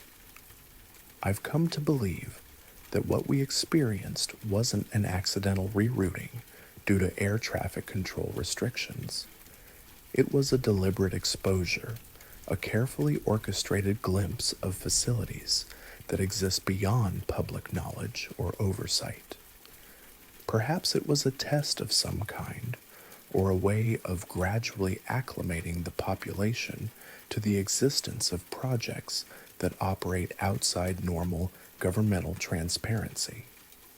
The fact that most passengers' memories of the event were apparently altered or suppressed suggests a level of capability that extends far beyond simple military secrecy. Whatever organization operates those desert facilities possesses technology that can selectively modify human memory, leaving only certain individuals with clear recollections of what they've witnessed. I don't know why I was allowed to retain my memories while others were not, but I suspect it wasn't random. Perhaps some people are chosen to remember, to serve as witnesses who can gradually spread awareness of these hidden projects through careful sharing of their experiences. Or perhaps the memory modification process isn't perfect, and a small percentage of observers inevitably slip through the cracks. The desert installations are still out there, still operating in complete secrecy, still occasionally revealing themselves to commercial airline passengers who find themselves flying over restricted airspace that officially doesn't exist. And somewhere in the bureaucracy that manages these exposures, decisions are being made about who gets to remember what they've seen and who has their memories carefully edited to preserve the illusion that such places exist only in the realm of speculation and conspiracy theory. I'll never know for certain what I was shown during those 20 minutes over the desert, but I know that it represented technology and organizational capability that exists far beyond anything we're supposed to be aware of. The question isn't whether secret projects operate in hidden facilities. It's how many of us have been shown evidence of their existence and then had our memories altered to protect secrets that are too important to remain completely hidden but too sensitive to be fully revealed.